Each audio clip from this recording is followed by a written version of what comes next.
With a 31, you didn't mean for this to happen. You're just sitting there playing so casually on this barrel that you're sitting on.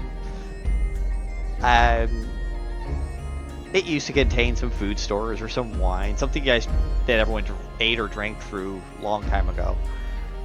As you're just playing, this crowd starts to slowly form. And you end up getting about 4,000 people watching you play as you guys are beginning your final descent. As you look across the crowd, you just see Aransa doing like by himself. DM, do I see among that crowd any of the comrades that I would know to be arriving with me, or are they keeping to themselves at this point? At the moment, roll perception check for me. For sure. Inaugural roll. Let's go. Well. Are you one of the 4,000 watching the one-man show? 100%. Okay, it's just an 11. Yeah. You don't recognize any of them.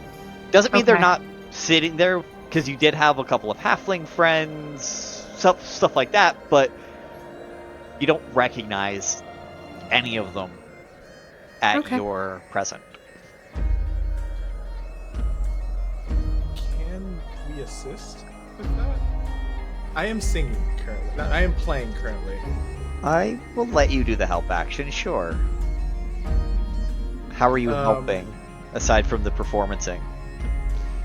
If I notice you look around, are you making it obvious that you're like looking around for friends? I think once I realize that I'm not getting anywhere, the gesture becomes more obvious, trying to catch your eye. Yeah. Okay.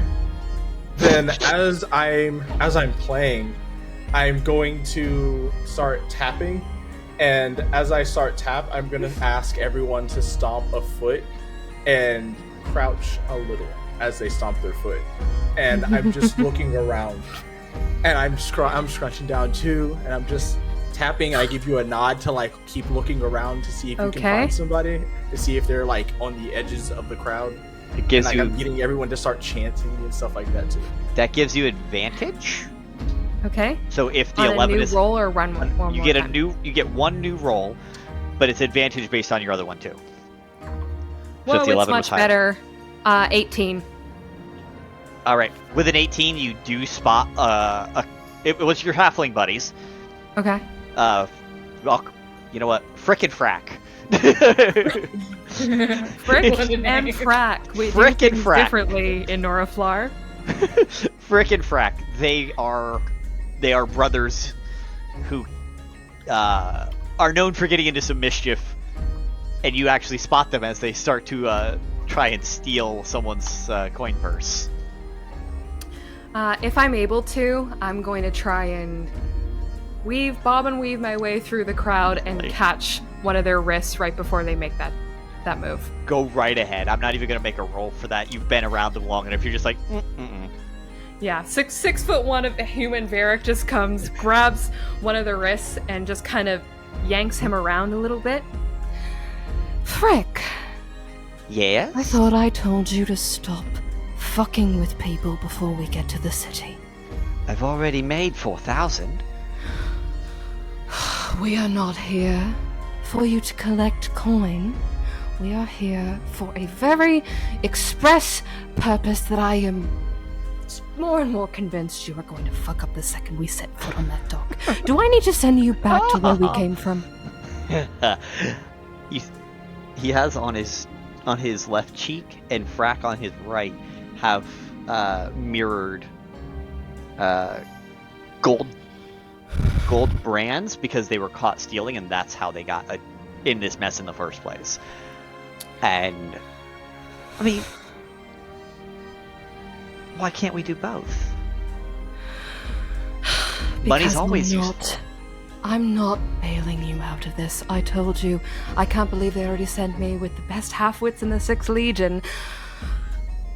But I could stand here insulting you all day. You have. When we dock, stay out of my way and don't ask me for anything. That's why I collected my own bail money. It's easier when it's not my money in the first place. Cheaper too. I'm gonna turn on my heel and walk away, but just as a little flourish as I do so, there's a little gesture of his wrist, and underneath their feet, it's almost like a little firecracker goes off. Woohoo! As he just dances out and goes down below decks. And Frick is on the other side of the because you were talking to Frack. No, I don't know which the fucking Frick one of them's Frack. I don't care. The other one. Which one of them is which? It doesn't matter. They're identical twins except for their tattoo on or their mark on the opposite side cheek. That is the only difference in the two twins. Me with Frick and Frack? Oh, we're gonna die! I don't know. It's okay. They're just two little Boblin the Goblins. It's fine. Yeah, it's fine. It's cool. It's good. Fine. It's fine. It's good. Mm-hmm. But they both scamper down and meet back up below decks and figure out how much money they ended up getting. Alright, I'm gonna make my way back to maybe where Aransa is standing in the crowd and give a little bit of a jaunty. I don't know that I'm doing the arms, but I'm not a stick in the mud. There's a little bit of like there's a side to side. There's a little bit of a, we're getting something going. If you are standing next to Aransa whilst you do this, Aransa's gonna like look over and be so excited that you've joined in. Like basically buzzing, just like, yeah! Yeah! I need this, I can feel a migraine coming on, okay! He's really good at this. He is quite good, isn't he? Amassed quite a crowd. I knew I'd noticed him for a reason. It's just a jaunty tune. Everyone's up dancing, and it is a great time up top here. As you guys go in for your final descent, you start to see, barely above the clouds, this very large dock, complete with shipping cranes, and one vessel pulls out as you're pulling in. Another one is a cargo vessel that's being unloaded with supplies.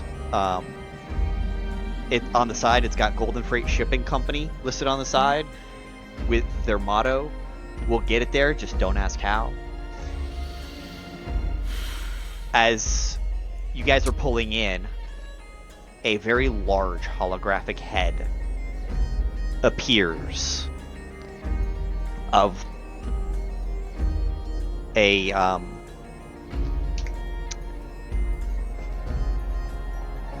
human. Pretty sure human. And she begins her speech, welcoming you to the city. Greetings, travelers. I am Viola Diomedea, leader of the docks. It is my distinct pleasure to welcome one and all to Taoliva. Whether you are an inventor, investor, or interested enthusiast, we are elated to have you here. The Founders' Day Fair is an occasion not to be missed, with opportunities to showcase technology, philosophy, religion, and advancements from all across the continent.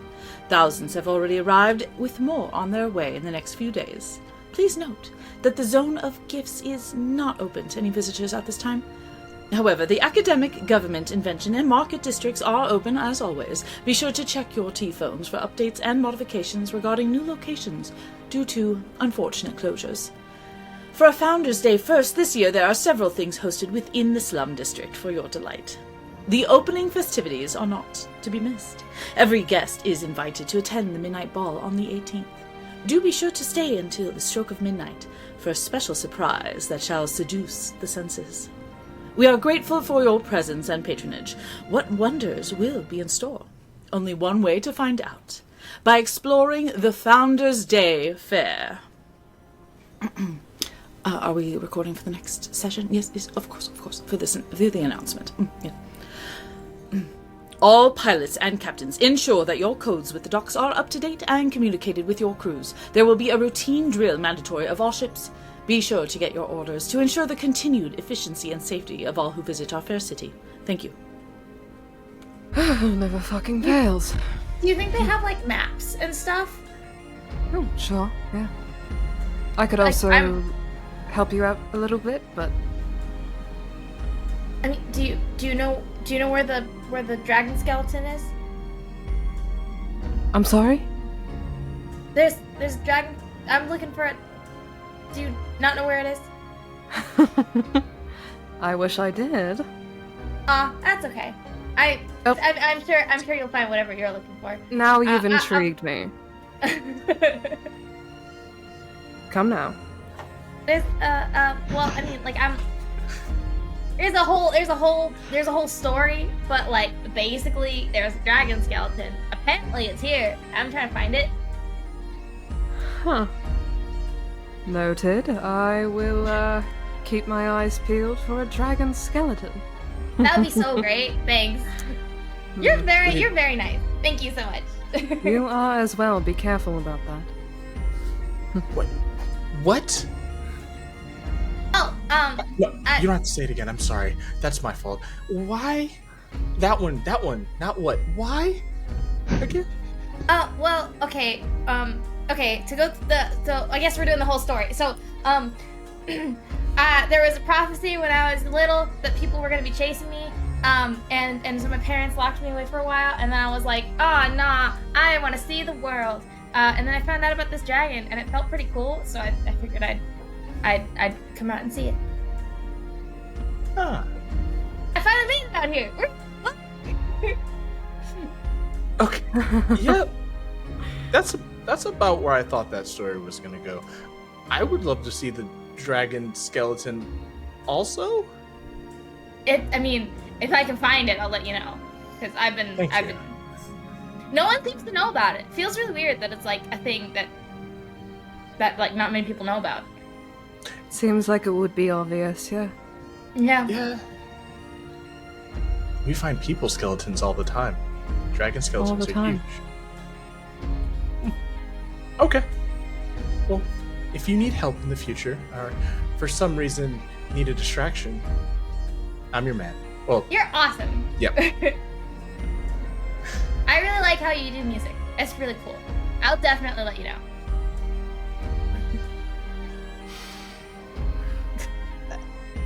As you guys are talking, Aransa's not quiet. the clamps are clamping onto the ship.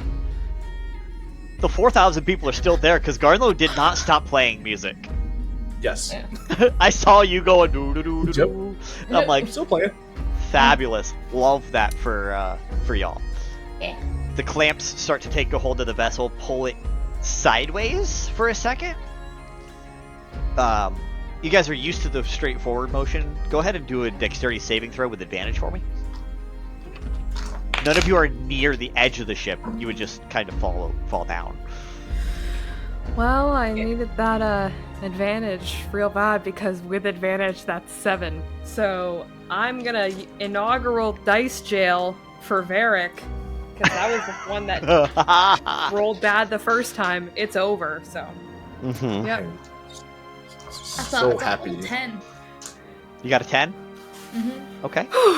I'm so happy you gave advantage because that first roll was in that one. Oh, we got advantage. So yeah, I lied. Yeah, That's so that's a 23. a 14 for me. 14, a 23, and what Varric get? It's a 7 with advantage. Uh-huh. Uh-huh. Okay. So I hope we all enjoyed Varrick's one and only episode. No. This was nice. None of you were near the edge of the ship. You just fell and lost your footing.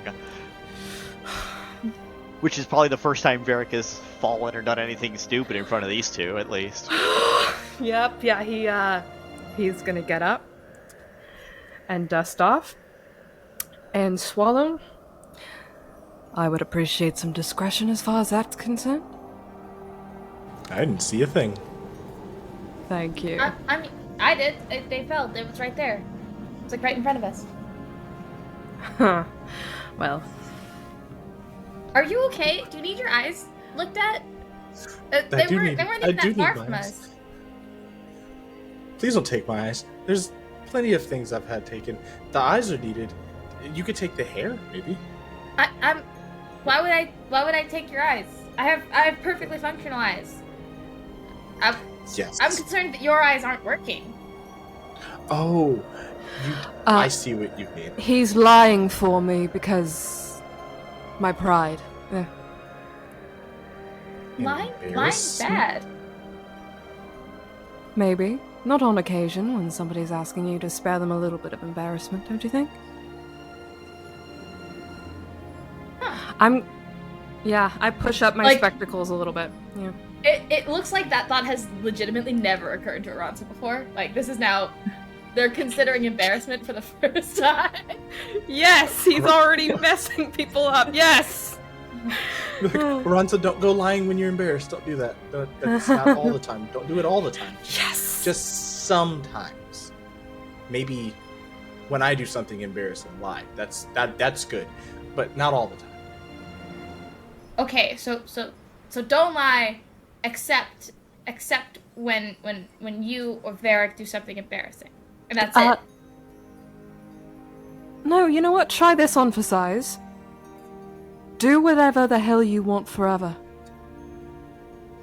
Okay, I was already doing that. You make it Wonderful. sound like bad, but like I was doing that anyway. No, it's great. Wonderful. If we're on the same page, then we're on the same page, love. The world will be on fire soon. This is great. he'll say that and look right at Aransa and just give a smile and nod. Yeah, that laugh was Varrick in character, just kind of breaking out into very amused. Oh, that reminds me. Do y'all wanna meet my friend? Sure. Aransa takes a big step back. Okay, hold on. No, I should clarify. Is there any space here where I can acquire 10 feet of space between me and everyone else? Yes, because people are already starting to leave the ship, because the gangplank has landed and people are starting to file off. Okay, I'm gonna take a step back so that there is 10 feet between me and anybody else. Okay. And then I'm gonna open my little locket thing that I've got, and what looks like a ball of like molten rock is gonna fall to the floor, and it's gonna go like whoosh in like a little whoosh of flame, and then it's just this little ball of like magma-looking thing, vaguely mouse-sized, just like scurrying back and forth right around Aransa's feet. Now, where did you learn a trick like that? I don't really know. I just kind of can. Kind of cute. Say hi, Gerald. Say hi. And a little blob kind of like verticalifies and then just kind of like folds twice. That'd be a good song. Rock blob. Okay. Rock lobster, if you will. That's even.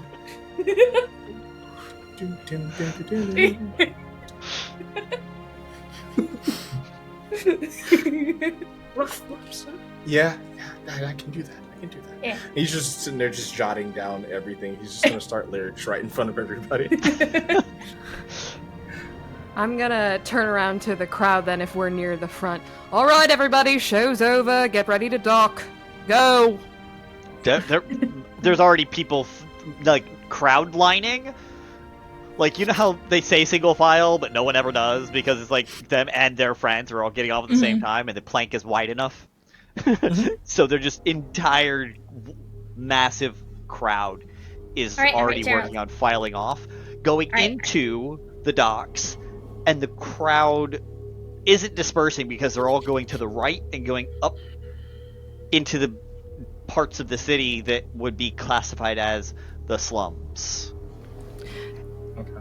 Okay, do I have eyes on frickin' Frack this time around? Roll perception check. I love that that's their names. I love that. I love it so much.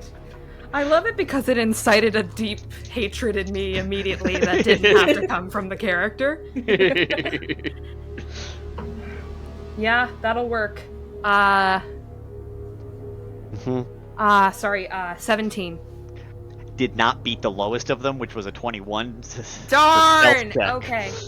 The lowest they rolled was an 11. They both have a plus 10 on stealth minimum. My entire character objective has changed. I need to destroy these people. New mission. Yeah. Gods. Aransa picks Gerald off the floor. His name is Gerald now. This is we're here, a wildfire spirit named Gerald. And kind of pours them back into the amulet and like closes it. Like he's all cool in there. He'll be chilling. That's not good for it. Is that okay? For it to be chill? Well, I mean, it's very hot, but like, it's okay for me. You probably don't want to touch this, cause like real hot. But like, it's they're fine. Chill, like fine. So sometimes words mean like a thing, but like actually they mean another thing at the same time. And like chill, it like means cold. I know it's like that's what it means. Like if you look it up, that's what it means. But like it also means like having a good time. Oh, yeah. Slowly walking away. Yeah. Garnlow stopped listening about 5 minutes ago. I saw that right. Garnlow was listening and was trying to gesture that we need to go, and being like, walk and talk. I'm listening. Any vague usherance and Aransa's with you, so don't even worry about that. Okay. They're not easy to, or they're not difficult to herd. She is lost puppy. It's fine. Well, good. You guys are actually the last ones off the ship before the captain and the rest of the crew. But they're in a hurry, so as soon as you guys are off, the gangplank starts to recede behind you, collapsing itself. So cool. Impatient bunch. The There's so much cool latches technology here. unlatch and in reverse order of what they did to get here, and the ship starts to go back out and up into its orbit while it talks to the dockmaster. And we don't have any trouble like picking up any luggage we might have or anything like No. that. Would we? Okay. No. Because he's kind of got like a military sort of case to a kind of square box that he slings over his shoulder. Fantastic. Speaking of luggage, how much luggage did each of you bring, since that was brought up? Sorry. No, it's fine. Backpack. Aransa has a like side pouch, and that's it. Yeah. Garnlow has a backpack, and that's about it. They are woefully underprepared for the adventure they have taken themselves on. They're the people who, for a 3-4, honestly a 2-month journey, because it's a 3-week to get here for Aransa. It was 3 weeks to get here, a week in Taoliva, and 3 weeks to get home. So Look, I brought a pair of jeans and a toothbrush. That's all you need, right? Let him know. And then there's Varrick, who has like 3 different pieces of luggage sitting over there. It's kind of like one case and then like a smaller bag for personal effects. I don't think it's too much, but enough to fit a reasonable several-week journey, and then whatever's in the box. Yeah. For a 7-week trip. Yep. Fits the vibe of the three of you, though. They have. You can wash things here. You can also buy new. Yep. maybe some techwear. Yes, please. They wouldn't like it if I came home with techwear, but yeah. You guys do see come down a pair of, actually not just a pair, you see like a whole line of tuk-tuks. If you're not sure what those are the, like a 3-seater. So they do the one person and then 2 in the back to take people around. They're often seen in today's version of India and stuff like that. That's where they're usually sold from. But they are here picking up passengers, and they are basically Ubering them back to their hotels. So there's a giant crowd who pre-ordered Uber while they were making the final descent, like you would expect from any airport. In fact, there's a little sign that says Tauber. Tao-ber. Tauber. Tauber pickups. And they're just getting on and going. God, it just gets tackier. Every time it just gets tackier. And go ahead and roll perception checks for me, all 3 of you. Don't make me do this. Oh, yep. Okay, we're back. That's a natural 20 for a 21. Nice. Gotta love a nat 20. Yes. That is a sewer 20 for me. A sewer 20? A little dirty 20 for me, yeah. I mean, you are near the slums, so it makes sense. Yeah. That's a 3 on the dice, which makes it a 13. Wow. Aransa, you see your 2 new friends. Yeah, it's so cool. I'm here with friends. I made friends, guys. Just one eye staring at both of us like, I see you. But you're seeing what I had described, and you're seeing a lot of that kind of stuff because like passives and all that jazz. Yeah. But overall, you're not seeing anything in new detail. Mm-hmm. Y'all with the 20s, you guys see that the cranes, the tuk-tuks, a couple of motorcycles have come down, and they are all the tech has this pale blue glow. Now, Varrick, this is nothing new to you. You knew this coming to the city, that there were these things. They were all here. You've been here before. But you are definitely caught off guard by, as soon as one of those motorcycles parks, pulls their helmet off. Long, brown, flowy hair, sharp, elven ears, and a full-on leather jacket that says Sly's Saboteurs. As she picks up a bag, basically a DoorDash bag, and goes and heads inside to drop off some food at the dockmaster. I'm going to excuse myself from my 2 friends politely, mutter something, pull up my hood, and I'm going to kind of station myself so that I'm leaned against the external wall when she exits again, if that makes sense. Of course. With your dirty 20 perception check, Garnlow, you see Varrick as he peels off to go over towards the dockmaster's thing. You didn't see the motorcycle arrive and who it was or any of that detail, but you did see Varrick go off to the side. And Aransa, you do notice that because your eyes are on your friends, that Garnlow is now doing whatever Garnlow is doing, and I'll let Garnlow tell us what he's doing right now, knowing the details Garnlow knows. Seeing Varrick walk away kind of gives me the sense that you want to do your own thing right now. So I am going to walk towards where I saw you staring and look at you, look around, walk a little bit closer to where I thought you were staring, and just start tapping things with with the stick or the mantis claw, and just start tapping like around where you were staring, and looking back at you every now and again to see if I'm hitting something that causes you to pay attention. Like, yeah, why are you touching that? That's not yours. Huh. Would there be anything in the vicinity of what she pulled up on that would strike any kind of chord with me, Dim? The bike itself is really the only thing that... It doesn't strike a chord except for the fact that it was hers.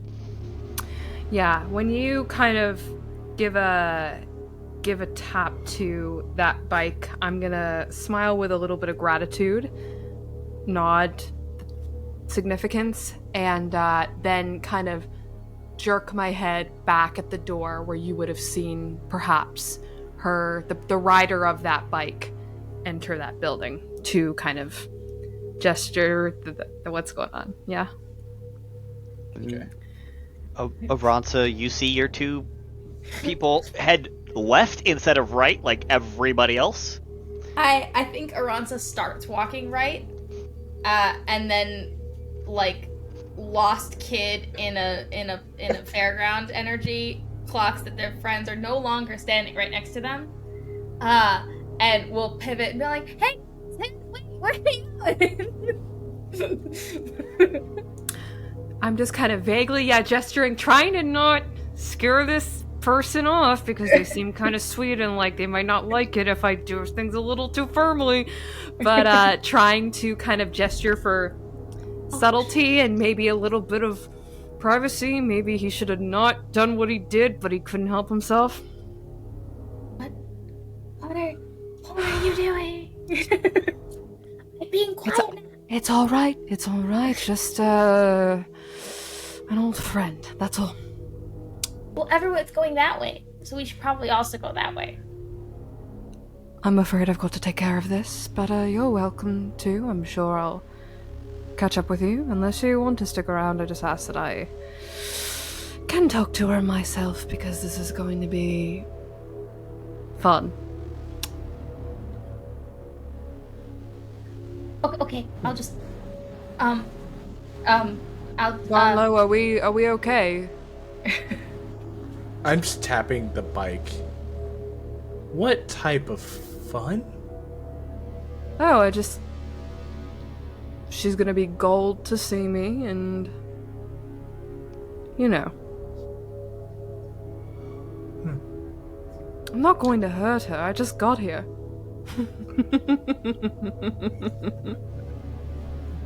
Did you do that actual laugh? Like, was that the laugh that... Yeah, instantly he's just like, I've heard that before. I've heard that plenty of times. I don't want to be around for that. He's just gonna tap it a couple more times and go, good luck. And to the right, you said? Everyone else was going? Yeah, Correct. Everyone's going that way. Okay, yeah. So, you catch up whenever you can?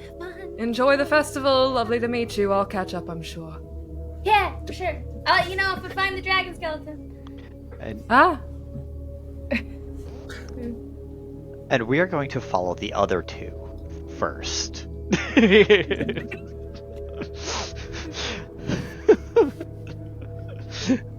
This Make is sure where they we all get far enough away. They split up. Oh, wait till they're far enough Away before we come back to Varrick. What, have I not won your trust or something? It's not about winning trust. We worry about you. Yeah. Oh, man. After 2 weeks, 3 weeks. Well, we Look, found these are the my skeleton. new closest friends. They are. So, yeah. We've- Or best friends, actually. We found the wrong skeleton. It wasn't the dragon skeleton. Varrick, come back. It was Varrick. You were my friend. Alas, poor Varrick. Oh. So you guys head to the right. You guys are behind this crowd. The crowd's way gone by now. Like, they are so far ahead. You guys see a couple of tuk-tuks take people down a ramp, down into the lower slums. a couple of motorcycles go down there. There is it's a highway off ramp, except the middle has been entirely removed and is replaced by essentially the equivalent of Tensor's floating disc. And it looks like from the two edges, it appears to be old age. It appears to be old age that did this bridge in. Okay. There is, off to your left, there is an elevator that goes straight down. It's very much like the old mining elevators. If you've ever seen the movie Reign of Fire, it's very much like that one. It doesn't go up, it only goes down, deeper into the slums. There are a bunch of things down in the slums, like was previously stated, so if you guys do choose to go down there, that is absolutely an option. Beyond that, the market district and the way the rest of the crowd was going, and the way some of the tuk-tuks were, a lot of the tuk-tuks were going, was up and into the market district. You guys are actually on Market Street. Okay. Because it's the street that takes you from the docks to the market. They don't want people getting lost, especially on Founders Day.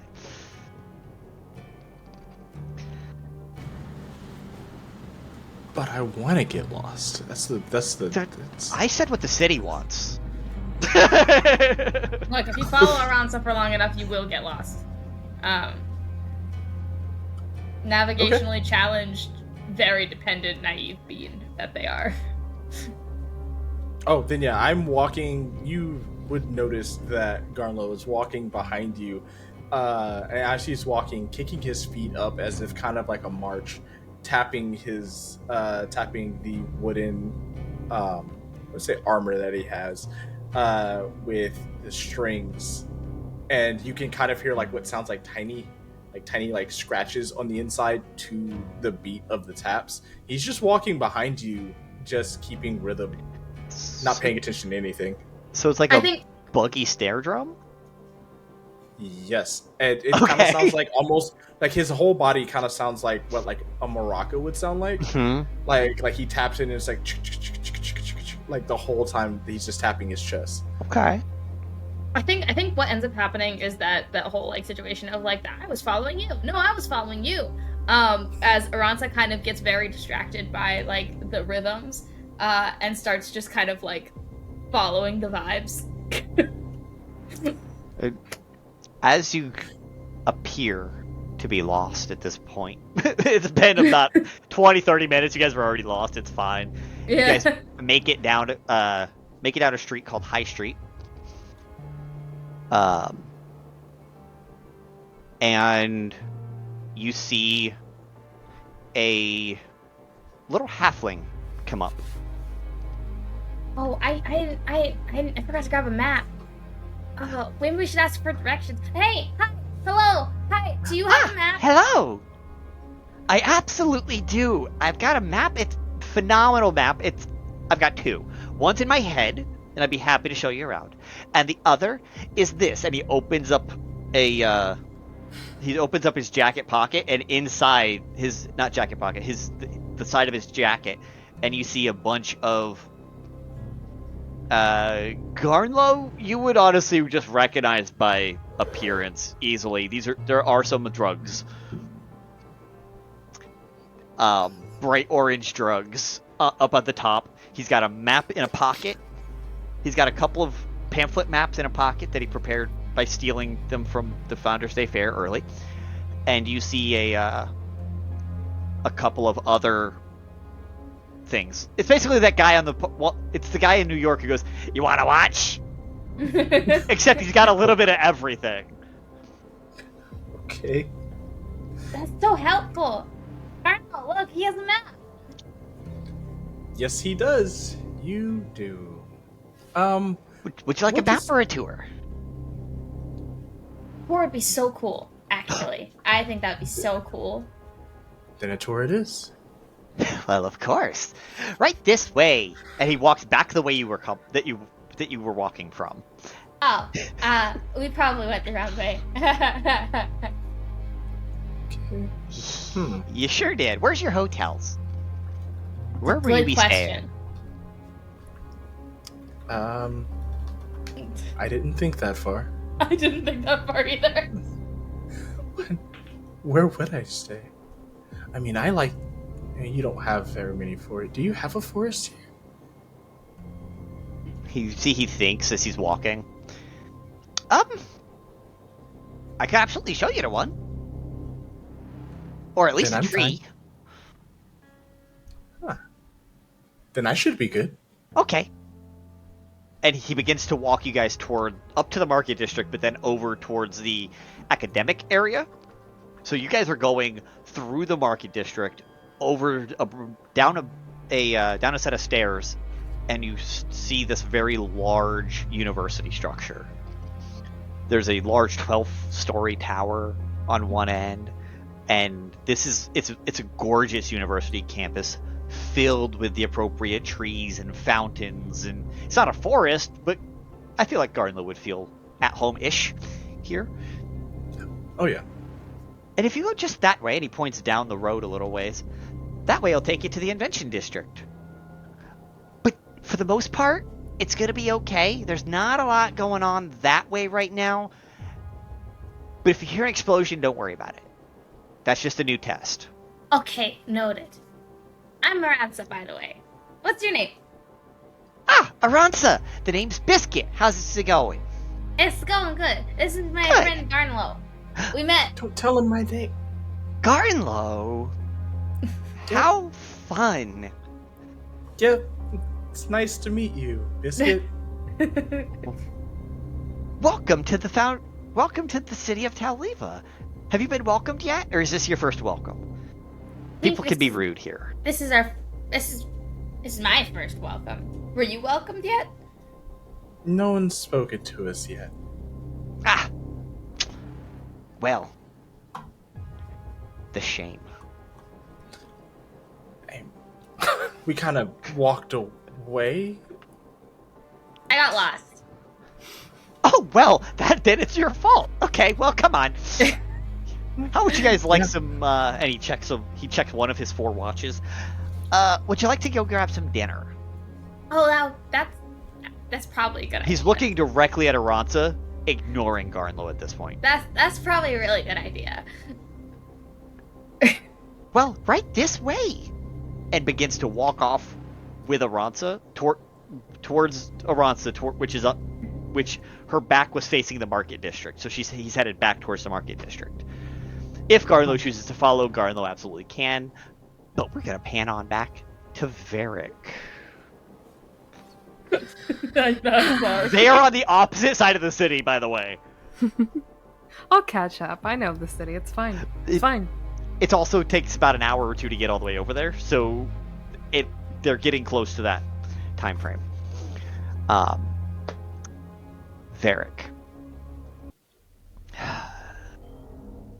After a little longer than what it should take, based on your calculations of up a set of stairs, 3 stories to the top of the tower, like it shouldn't take as long as it's taking. Mm-hmm. She comes back down. And are you trying to hide, or are you trying to make your presence actually known?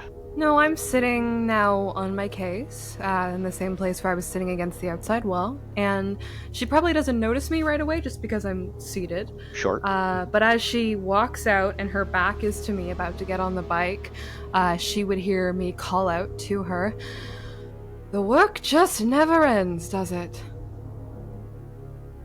You just see the head as she's putting on the helmet. She turns, puts the helmet back down on the handlebar. I knew I recognized that voice. Aren't you pleased to see me? You haven't aged a day. Well, now, darling, well, we don't age as you do. It takes us 1,000 years to die. You are but a mere 10th the life of us. I'm gonna stand up, and I think I tower over her a little bit at this point, more so than the last time she saw me. Oh, yeah. And the funny thing about that is, I imagine it seems like I grew up so fast. Most of the shorter-lived races do seem like they live life in a hurry. You call it a hurry, I call it drive. Always did. You didn't have the patience for it. Now, I'm not here for pleasantries because I have none. Just, He never did. Hmm. Rudest little shit in the slums. Well, you flatter me. I just saw you milling about, and as fate would have it, I was curious what you might know about something I've been sent to do. Now you need my help. You always refused it all those years ago. I needed your help, Degella. You just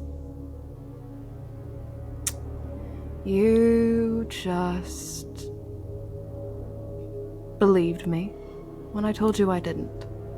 I'll put it that way. You at least deserve my honesty. DM, do would I know or remember what languages she speaks? Easily Elven. Okay. Elven and Common is really Elven and about common. Is it? Okay. There is one feature in this class that I haven't been able to, because it's not core rules, that I haven't been able to discern if this feature can bend this way. So I was wondering if I could ask your opinion on it. Let's bend it. Okay, so then we're gonna bend it, and I'm going to mentally kind of switch gears, and I think if she can kind of see me looking at her over the spectacles, for a second the hazel eyes just spark up orange for a second, and it's less so that they turn that color. It's almost as if the hazel, the mundane color, drops. And I'm going to highlight Elvish with my forked tongue feature. So when speaking Elvish, I have advantage on charisma checks. Oh, nice. nice. Just so the people know, what class is Varrick? Varrick is an Illrigger. An Illrigger from MCDM. Love it. It's a surprise tool that will help us later. Or not. Or not. Okay. So I highlight Elvish, and just as I'm saying something about how she deserves my honesty, that's what I'm going to give to her. And I'm now speaking Elvish, and I'm saying, Okay. I think you know very well where you sent me or where they sent me. I don't really care who's responsible, but I think you ought to know that I did very well for myself in and among their ranks. She looks you up and down as you're saying that. Appears to be. You always did have a way about you, love. there's something going on in this city. There's something going on with a few people who I'm told may be here, and I was curious if your people might have a beat on these few. And whatever descriptions I have, I'm going to give to her. The names I'm giving here, and I'm also showing her like written notes according to each name. I'm basically seeing wanted posters. Yeah. Jaden, Conrad, Talissa, Volcan, Source, which seems very interesting, Sylvain, and Solarian. Anyone on your beat?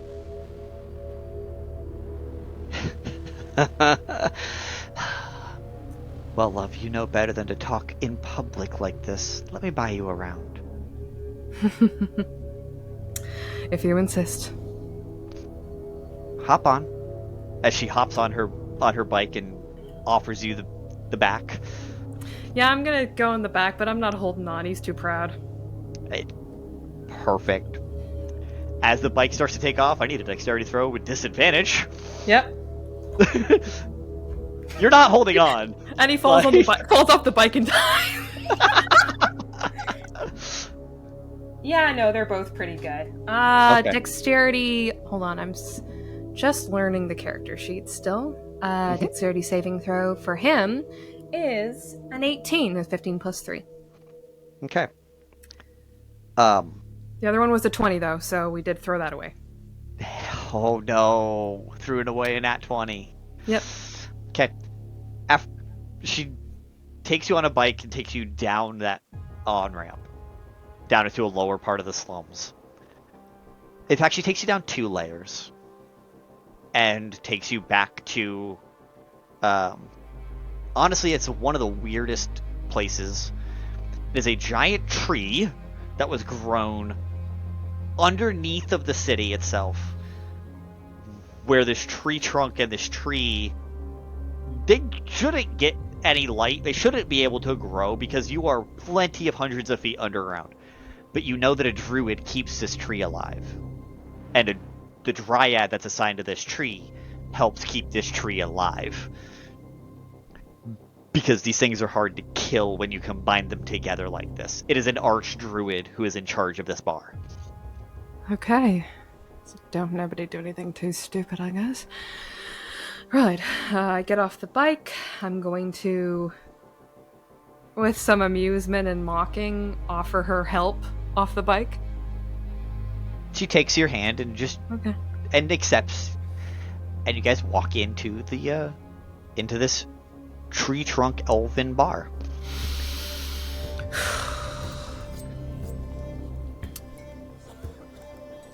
Two glade willows. She orders you both to drink it, and she's like, 2 glade willows to table number 14. And she escorts you over and sits you down at a 2-top table with just the 2 of you. And it is one of the quietest sections of the bar. It's in often a half round corner with 2 like walls that kind of jut out for a little bit of privacy. Doesn't close all the way, but it does close enough that you do have some privacy, and anyone listening in would have disadvantage on their perception checks to hear you. Ah, that's better. You do know how to pick a spot. Haven't been here and, well, they never technically let me in, so. Well, you gotta be an adult first. True. And yeah, when I shipped you away for your safety, it was before adulthood. For my safety, Degella, if you even knew. Anyways, you're not privy to anything after that, are you? So let's just, like I said, talk business, because quite frankly, you owe me. And I switch back to Elvish, more so for the charisma than the subtlety. Uh-huh. What have you heard? This one. She took all the papers you handed her, scrolled them up, put them in her jacket. She pulls them back out at this point. This one points to Solarian. Don't go after him. He is in charge of Tautech. He is the CEO, and you will be gone before you know it. And so, what was he doing? Slaying a king?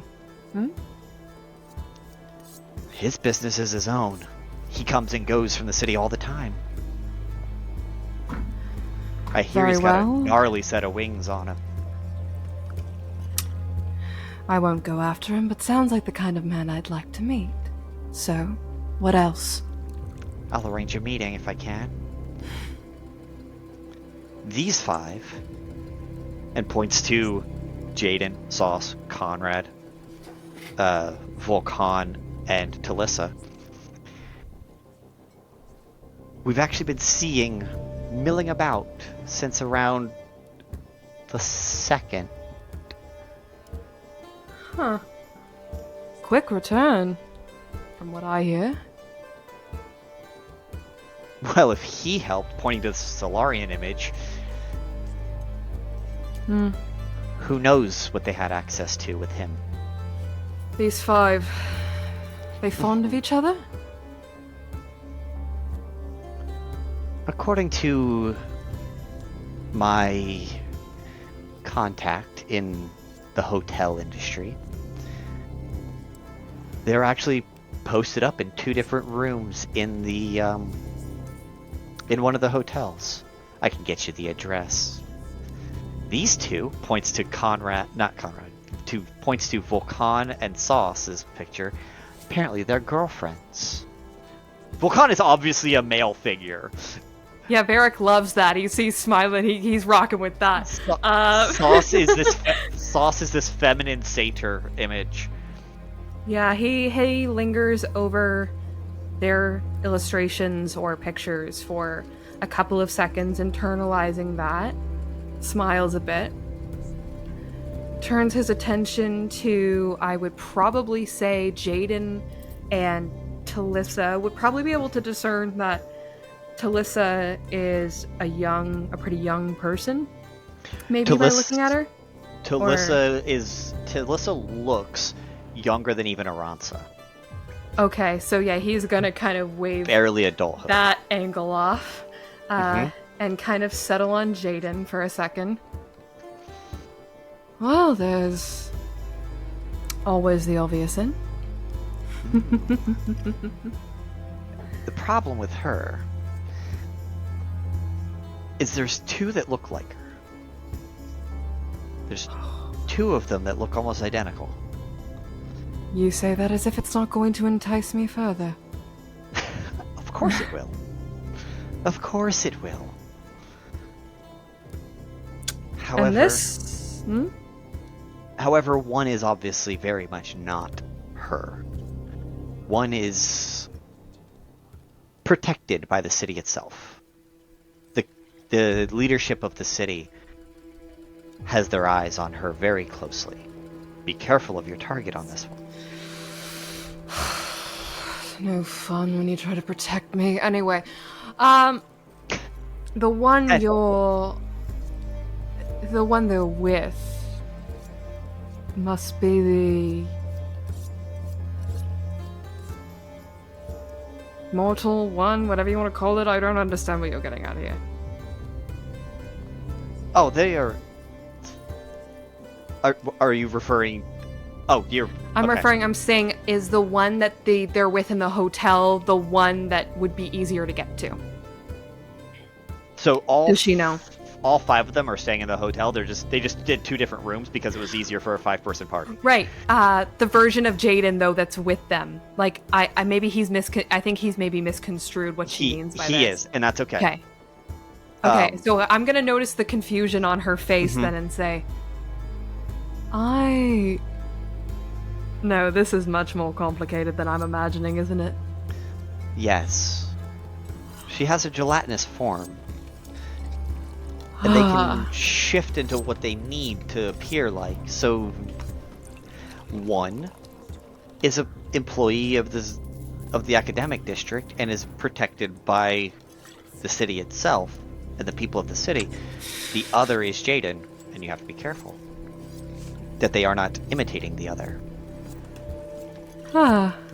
Just choose your targets carefully. Sounds like fun. And this one is friends with an inventor. This one. And points to Conrad's and moves Conrad in front of you, front and center. The king is dead. Long live the king. You know, he had a woman. She's quite something, too. I could get to him, but I feel as though... Again, a lot on my plate. What do you know about him? Well, tomorrow, he will be with his inventor friend. For their showcase.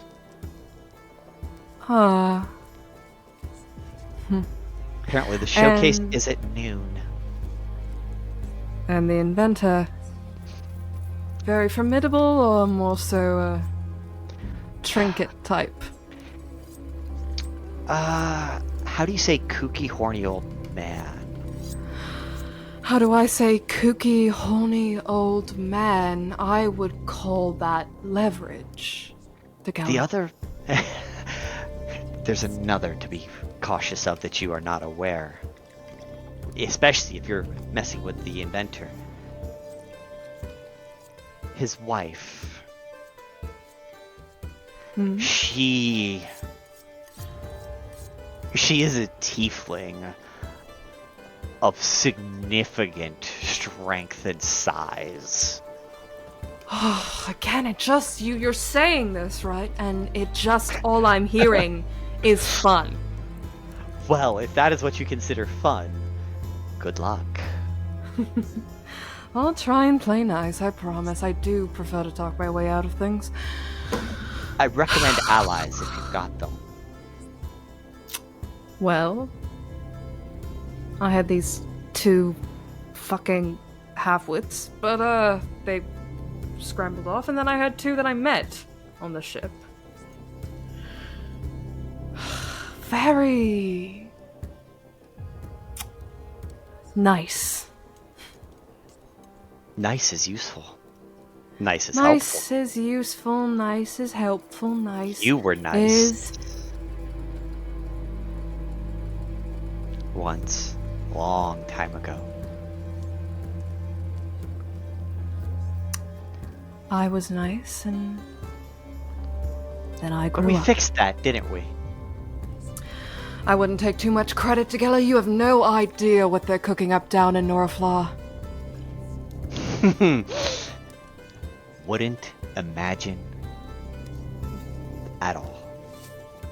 And we are going to go ahead and leave that conversation as the 2 of you catch up and banter about the past and get pissy with each other. We're going to go back to Garnlow for a second. Garnlow, it's around 6 or 7. Unless you're following Aransa. I did not follow Aransa, but I wanted to ask what language is Aransa's. Seeing you in your the way you look, he's going to do something that's a bit rude, but in Draconic. He's just going to, as he's walking away, he's going to look over his shoulder. Be careful. Aransa definitely understands, and like double thumbs up as they walk away, like. Yeah, he says it, and then you notice. Are you looking at? I'll make this obvious. Are you looking at? You are. Garnlow at this point has strung the instrument and put the bow away. And as he's like walking away, his hair is swaying. The rose vines are swaying across his armor, and you can see it scratching into his armor, kind of showing if he had taken the armor off, what would be happening. But he's moving, and he kind of parts his the hair and puts it over his chest, showing the scratches on his back, and he just walks down, just plainly walking away from you. Okay. I think Aransa, in response to like is looking at you as you say thing to her, but then in response is like double thumbs up and be like, you too, and then we'll like redirect to the halfling. Biscuit. And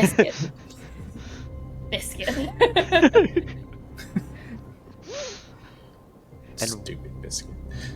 And what is Garnlow doing, or where is Garnlow trying to head at this point? There was the trees that you said that were in front of Garnlow, correct? So I would say that Garnlow, that's kind of his first business. Like, he's gonna walk over and inspect, like, what is this area like, who's here, if no one's here, or if there's like animals here or anything. Roll a perception check for me. That is a That's a 12. Okay. You go past a couple of like hedge walls that could be a nice place to kind of camp out behind, but you do see that kind of vibe. There are some places you could kind of crash, but it is very much like pristine otherwise. There's some little critters and animals, but not a whole lot. A lot of them are the aerial ones, so bees and birds and that kind of stuff. Okay. Yeah, just seeing that, he's just going to be like, oh, a little less like home, but as close as I can get. It was bad because I was going to say he's going to try to find the nearest bar. But now that we've mentioned like where the bars are, it's kind of far away. There's a bar over in the market district. There's a bunch, like over in the market district, there are bars. It's just a matter of there are a bunch of other bars that are slummier bars down below. Like, they're all over the place. It's just a matter of... A quiet bar is probably where he's going to look for. Oh, perfect. You're in the academic district. You go find a nerd bar. Works. Yes. You're going to find a little... It's a bar and a coffee shop? Mixed. Okay. In the morning they serve coffee, and at night they serve alcohol because they service the students. Okay, yeah, I've been to a couple. You don't need an ID to get in, but it is that nice little cozy vibe. There is a nice little hearth going, some gentle music, nothing too harsh or violent. It's a very good study area or meditation lounge, and there's a couple students. Look like they're studying over textbooks, practicing some light cantrippy magic type stuff. And yeah. What does Garnlow do in the room? Walking directly up to the bar, taking a seat. How many hundreds of years of age do you have to be to get a drink? 18 years. No hundreds. 18. As he just snorts a little bit as he wipes his nose. Okay. Something strong. Fun.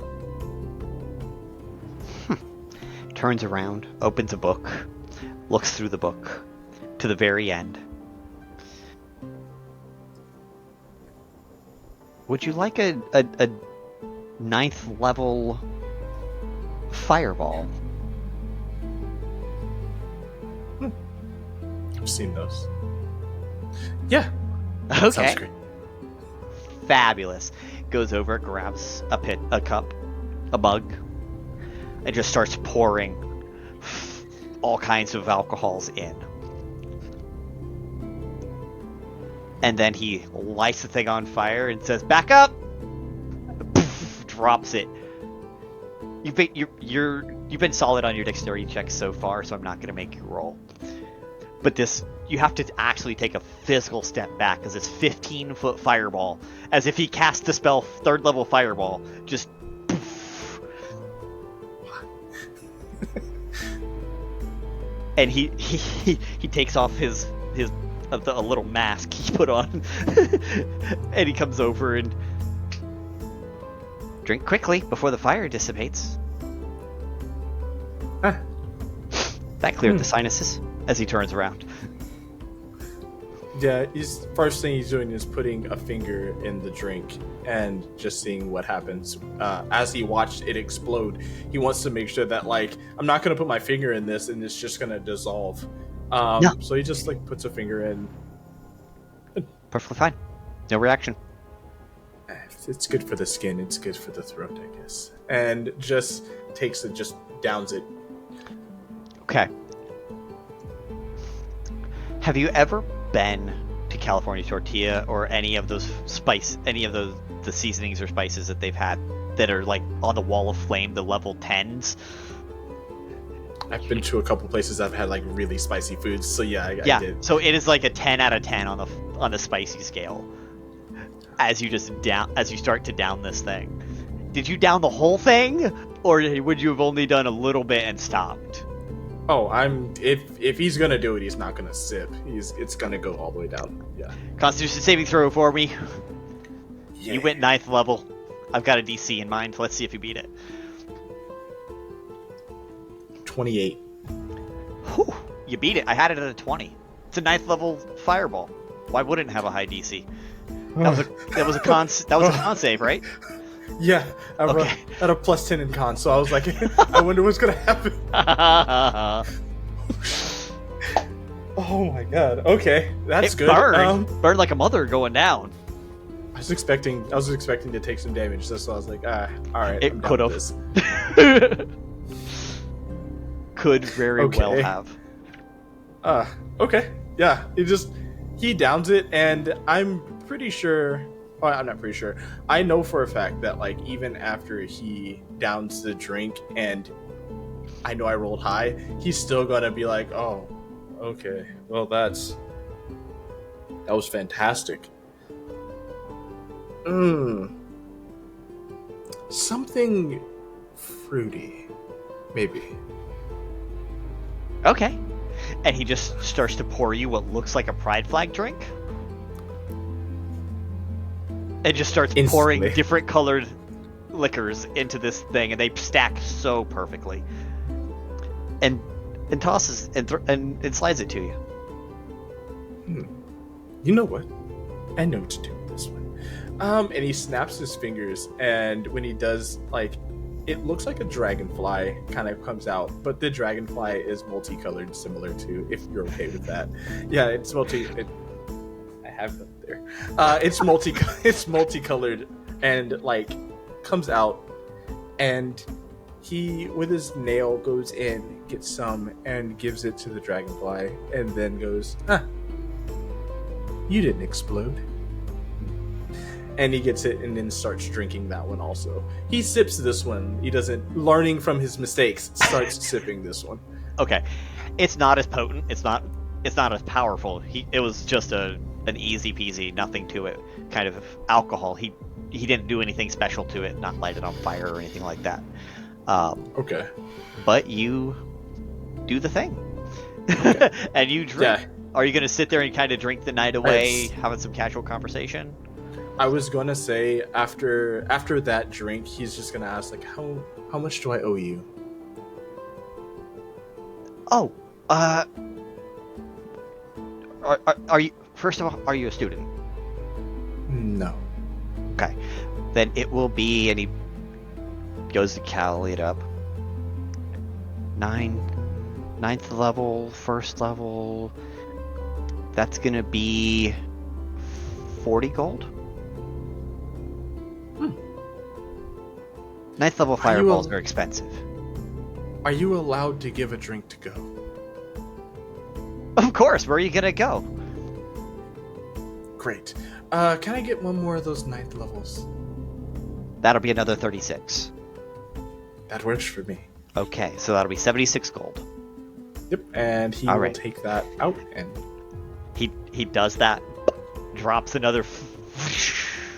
You know it's coming this time. You don't have to. Again, you didn't roll the first time, but you're gonna go ahead and do that, and you're gonna take that one to go. Where's Garnlow headed?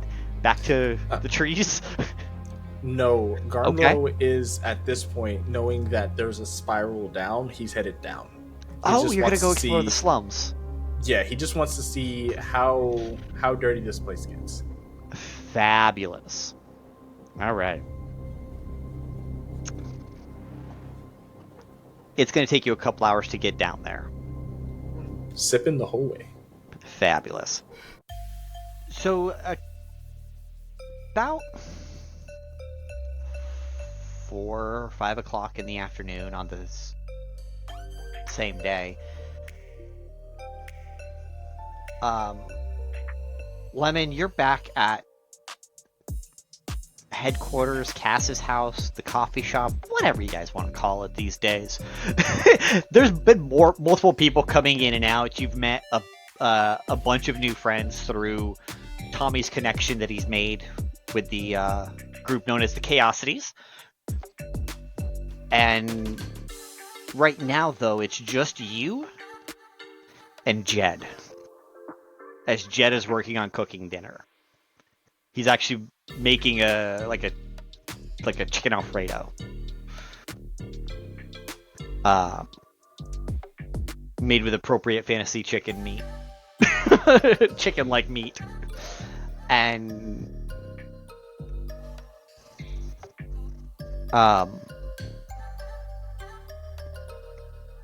he's not fully engrossed in that. But what would we see Lemon doing at this point on the 17th? The fair starts tomorrow. His brain is still wrapping around the fact that he drew a useful card for the deck of many things and how he warped reality. I think doing something like that really messes with a person. That's absolutely fair. Tommy did not take it very well when you told him about the reality, the alternate reality. He doesn't. He's dumb. He doesn't understand what exactly happened, but he did have a reaction that is appropriate to Tommy's character. Yeah. So, Lem's thinking about that. He's ignoring the fact that a meal is being made. And he's got the deck in front of him, and he's still staring at it, contemplating drawing another card or not. Not that he's power hungry or anything, but this deck is so strange. He'd never really heard of it before. He had never really seen the deck before, but in his head he just knew to draw cards. They had to announce that he was drawing a card. And so the fact that he's supposed to be meeting someone soon is far out of his mind. And standing over against the wall is one of the other cards you drew, adorned in this lemon yellow and lime green armor. You see this knight just standing at attention, ready to follow your orders, as he's wielding a glaive in one hand and a shield in the other. And you just hear ding ding, ding ding, coming from downstairs.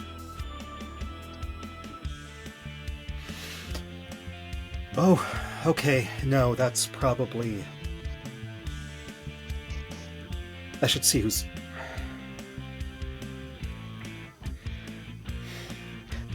And his sentences start and stop in his head. And finally he just doesn't think. He goes downstairs to see if this is who he's supposed to meet, or if it's just a random customer. And as you walk away, the knight falls right in line, keeping a 10-pace step behind you, so he's 10 feet behind you. As you just go down the stairs, he's exactly 10 feet behind you the entire way. You may not be fully used to that yet. He's not... He's kind of in the middle of that. On the one hand, this is kind of cool that he's got a knight at his attention that he can send to do things. But at the other, unless he specifically tells him to fuck off, he's worried that he might just keep following him, which would make investigation a little difficult. And it's not something he's really tried out yet. Yep. That is absolutely fair. And what does he see is as Lemon comes down the stairs and looks out at the customer service register and counter of this coffee shop and bakery. I think Lemon first, he hears before he sees, because he hears panting. And you're seeing the register, and there seems to be no one, but you're hearing the until one hand just gets on the counter, the other one is, oh yeah, Okay, that was. He told me to hurry, but I didn't know where this was. I had to run around, and I had to run, and it was. Oh, I didn't know. I was walking. This place is so big. This place is so big. You have some water? You have some water? I think I'm hyperventilating. I think. Are there stars in the air? Because I haven't seen stars. Oh, that was a lot of running. Okay. Yeah, that's Okay. just deep breaths. Don't breathe through your mouth. In through the nose. Oh, You can breathe out through your mouth. That's all right. Yeah. Mm-hmm. hold in. Okay. What does Kuerdo look like? Aside from this heaping mess of panting and breathing, what is Kuerdo's appearance and physical state at this moment? You see this olive skin, human presenting individual with a green bandana with crimson details and trinkets around his ear and his bandana, and the very prominent burgundy hat that also has trinkets and markings and things all around. He wears a green shirt with a burgundy pirate looking or naval coat. He has some satchels. He has adornments. There's a rapier on his side, as well as a dagger. He has long, tall boots that almost reach the knee, and puffy pants. And he has a lute on his back, a small pan flute dangling from his belt.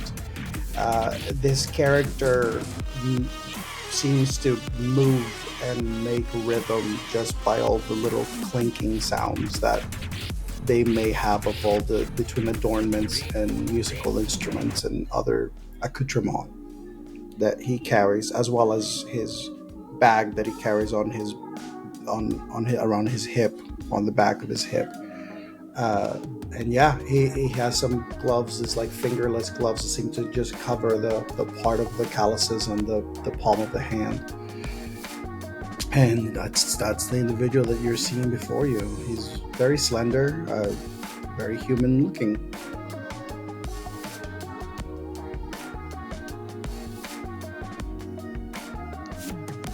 And Lemon, you know, because you got a little letter that came in that described kind of roughly that this is exactly who was supposed to come meet you. And it's about the right time of day that the letter said. The letter did not tell you who it was from. You have an understanding of who it very well could be from, but this is the guy. What's your name? Oh, me? Ha. Well, I am Kuerdo, the bar pirate. You probably have heard of him.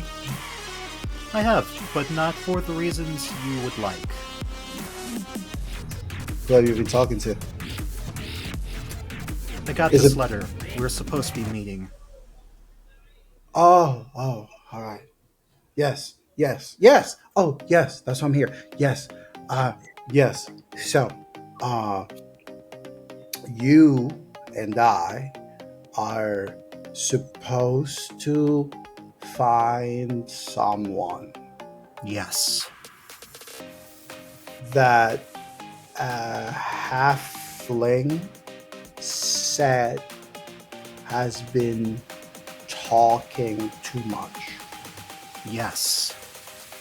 And that the person that's been talking too much is... And then you see him reach for a scroll, open it up. Dragonborn. Yes. Though I must ask, how did you get involved in this? Well, it's kind of a funny story, you see. I don't know. I really don't know. That's fair. I don't either. I'm very critical of the council. Yes. Me? Too. Sure. Let's not worry about that. We won't talk politics. Great. Let's get going. Great. Where do we go? Yeah, where do we go? There, right?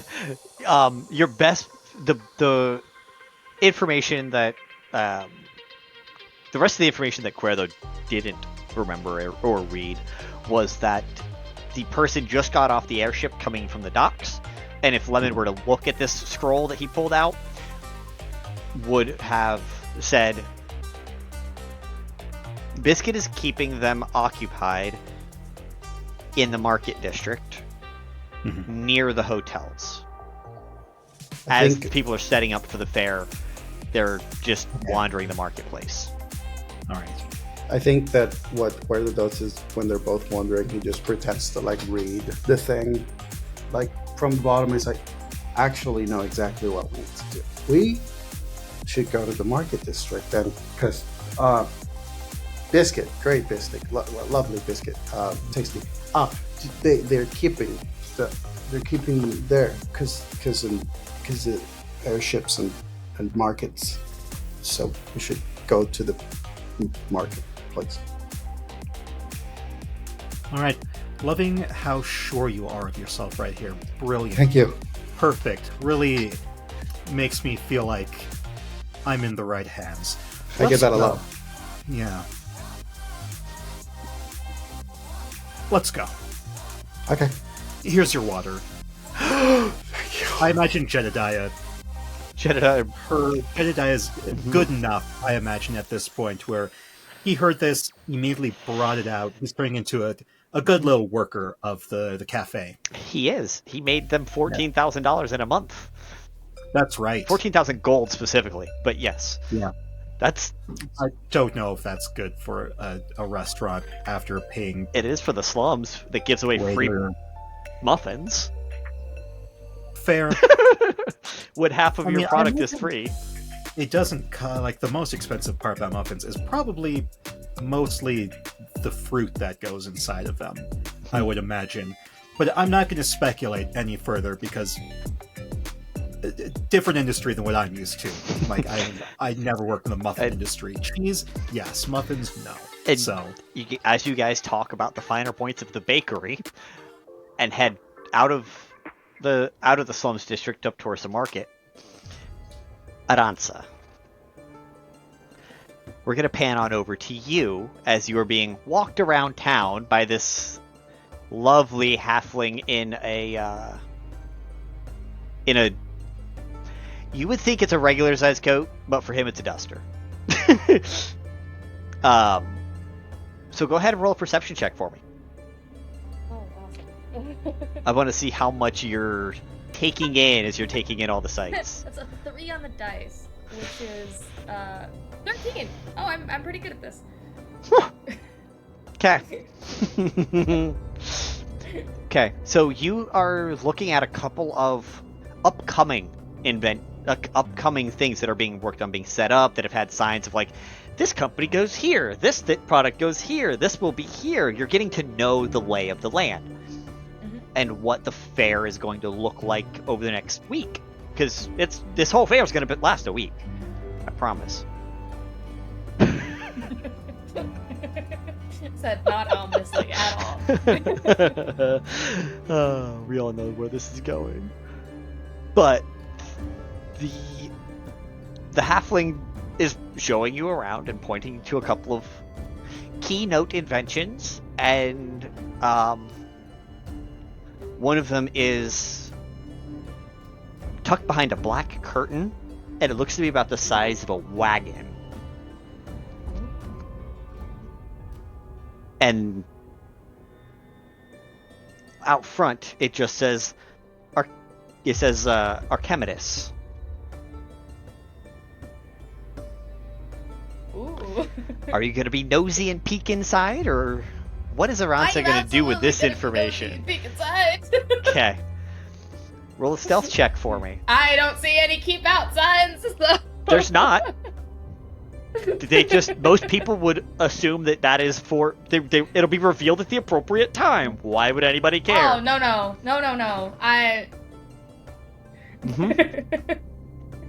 Absolutely am nosy and peek inside. Okay. What was your stealth check? You're You're probably decent at that too, right? 13. That was a 10 on the die. I'm less decent at that. Exact same number, opposite reasons. As you peer inside, the halfling is moving on to other places and pointing out other things, assuming you're still right there. And as you peer inside, you actually see a wagon that has a device mounted on the back that has a very small spot for a crystal of some kind to go. You're unsure of what this will do specifically, but you do see this little gnome. You do hear clank, clank, clank as someone is actually working on it on the opposite side. So they don't see you, but you do hear someone tinkering away, making last-minute repairs as any good inventor would do, because their product works, so why would they fuck with it now? I pull my head back, and then just go, hi! Ah! Jumps about 5 feet tall. About 5 feet up. He's a little gnome. He's a little gnome with this big old monkey wrench. I'm just fixing the wire. It came loose. Cool. And this one, it's not ready. It's not ready. Oh, that's right. That's what it needs. And he runs around, and he is so scatterbrained right now. It's the day before the invention showcases, and he's like, I'm tomorrow. I have to be ready. Kels will kill me if we're not ready. Kill. Well, murder's angry not fuck. good. Yeah, it's not big, perhaps what she would do. But yeah, no, murder's not good. I hope they don't kill you. That seems like a bad course of action. It would probably. That seems like a negative. It seems like a very negative reaction. She'd probably rage and then have her way with me, because that's what she tends to do. So it's probably less murder and more just fun. Yes, fun. I think Aransa fully doesn't get it. I fully understand that. Well, I mean, as long as Ellie having fun. Yeah, right? Like, fun is where it's at. And he just makes he takes a big lever on top and just turns it 180 degrees. And he pulls out of his lapel pocket just a little Arcano crystal. He's like, no, Archie, what are you thinking? It's not today. Tomorrow we activate it. No, we turn it on tomorrow. Well, good luck tomorrow. Yes. Are you gonna be here? Hopefully. It sounds exciting. Yes. This will revolutionize the electronics that we use. Ooh. Yes. I think at this point Aransa is like caught in their periphery that Biscuit is no longer anywhere nearby, standing there, and is like, I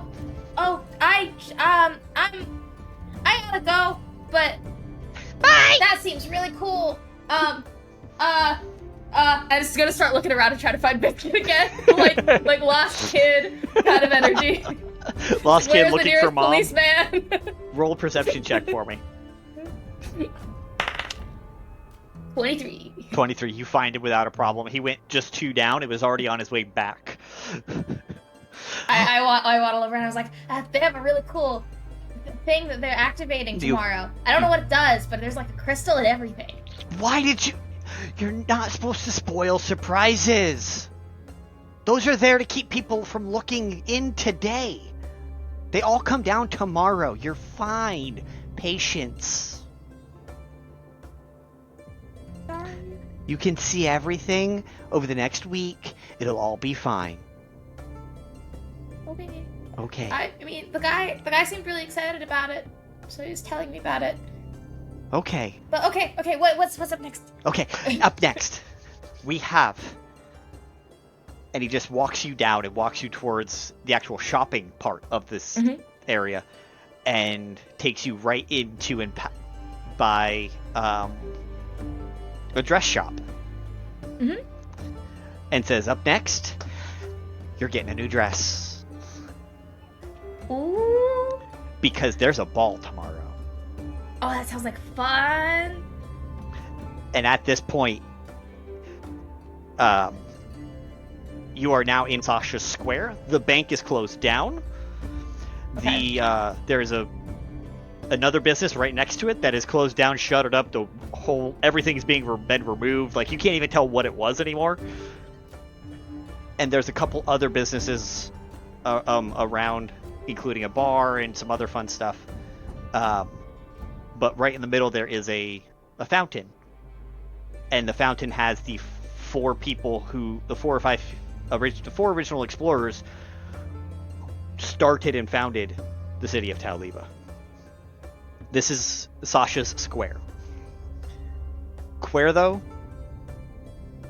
you and Lemon check your box. You're saying one more time, and a new set of words pops up at the bottom that says Sasha's Square.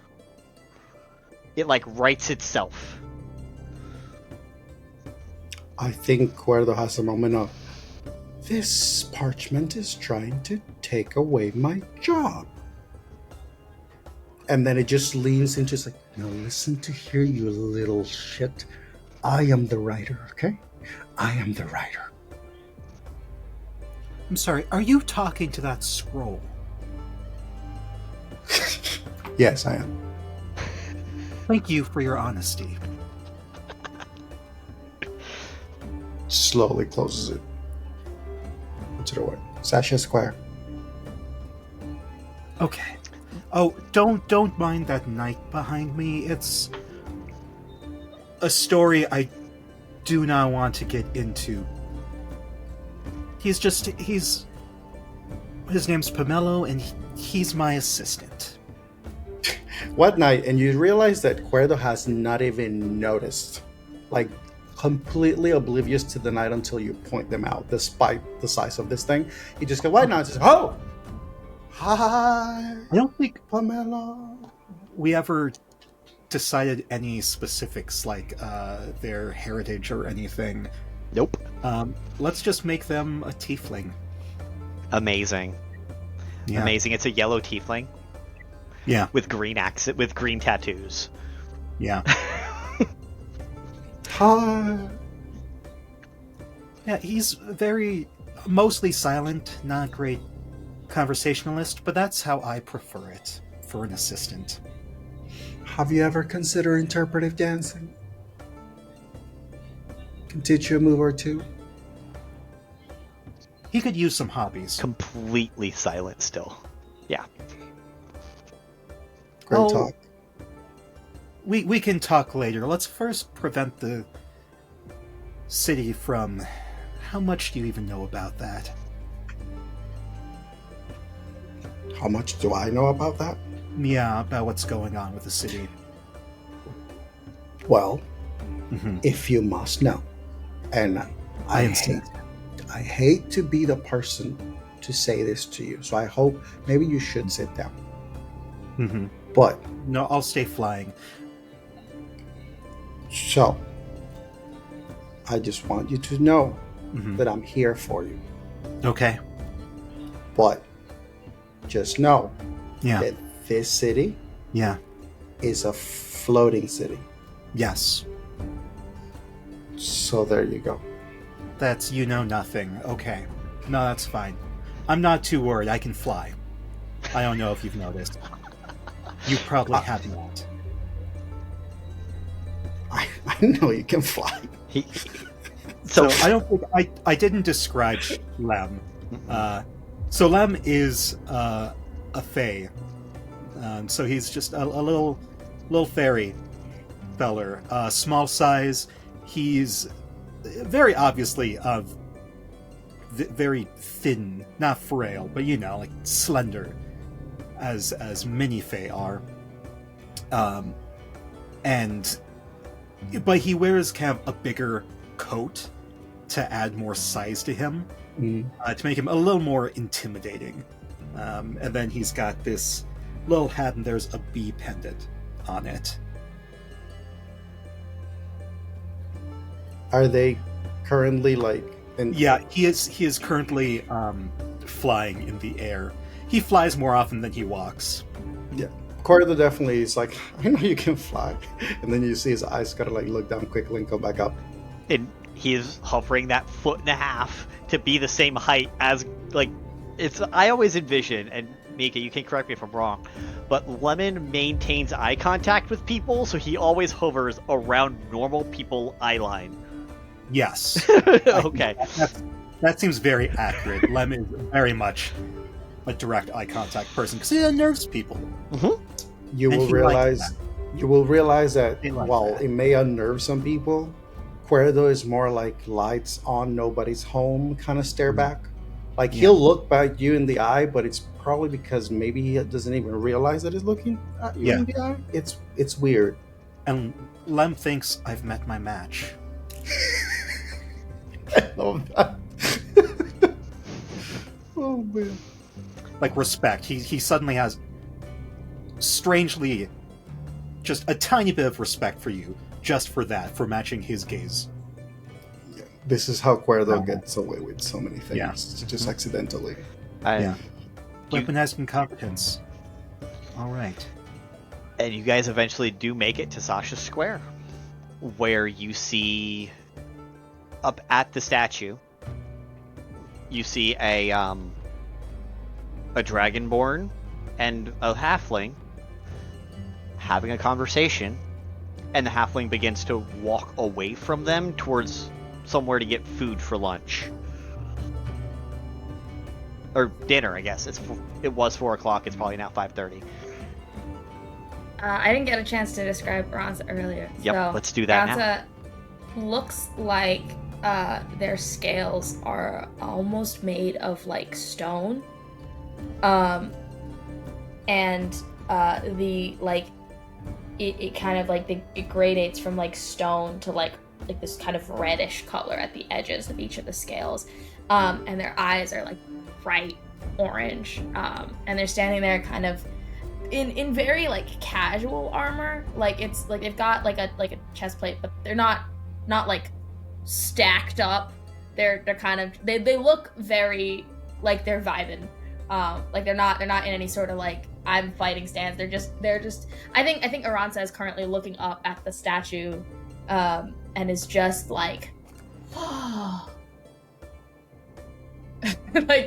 as Biscuit has walked away. I think Kuerdo has a moment, looks in the direction of the statue and the halfling and the dragonborn, and it just starts hitting on Lemon's shoulder, sir, person, you flying in the, and it's just pointing at Lemon, and then it just has a moment of come, and then Kuerdo rushes to where the fountain and Aransa are, and then stops right next to Aransa. And as he's about to gesture, he gestures to the fountain. And he goes, "Look at this fountain!" I know, it's so cool, right? I know! Okay. It's so good! So they know what Aransa looks like. Kuerdo didn't know exactly, Okay. but because the halfling and the dragonborn were together, Kuerdo made the assumption. Right or wrong. Okay. Okay, so Lem turns to Pomelo and says, I think out of Lem's pendant comes his familiar spirit kumquat, a bee who's like half his size. And Lem tells Pomelo, I'm going to leave Kumquat here. Stay back. I have a psychic link. And so Kumquat will tell you when or if I will need your assistance here. You just get Understood? a nod. Let's find you some hobbies after this. And then Lem follows Kuerdo over. Says, yes, this is a nice fountain. Oh shit, Lem would recognize Biscuit.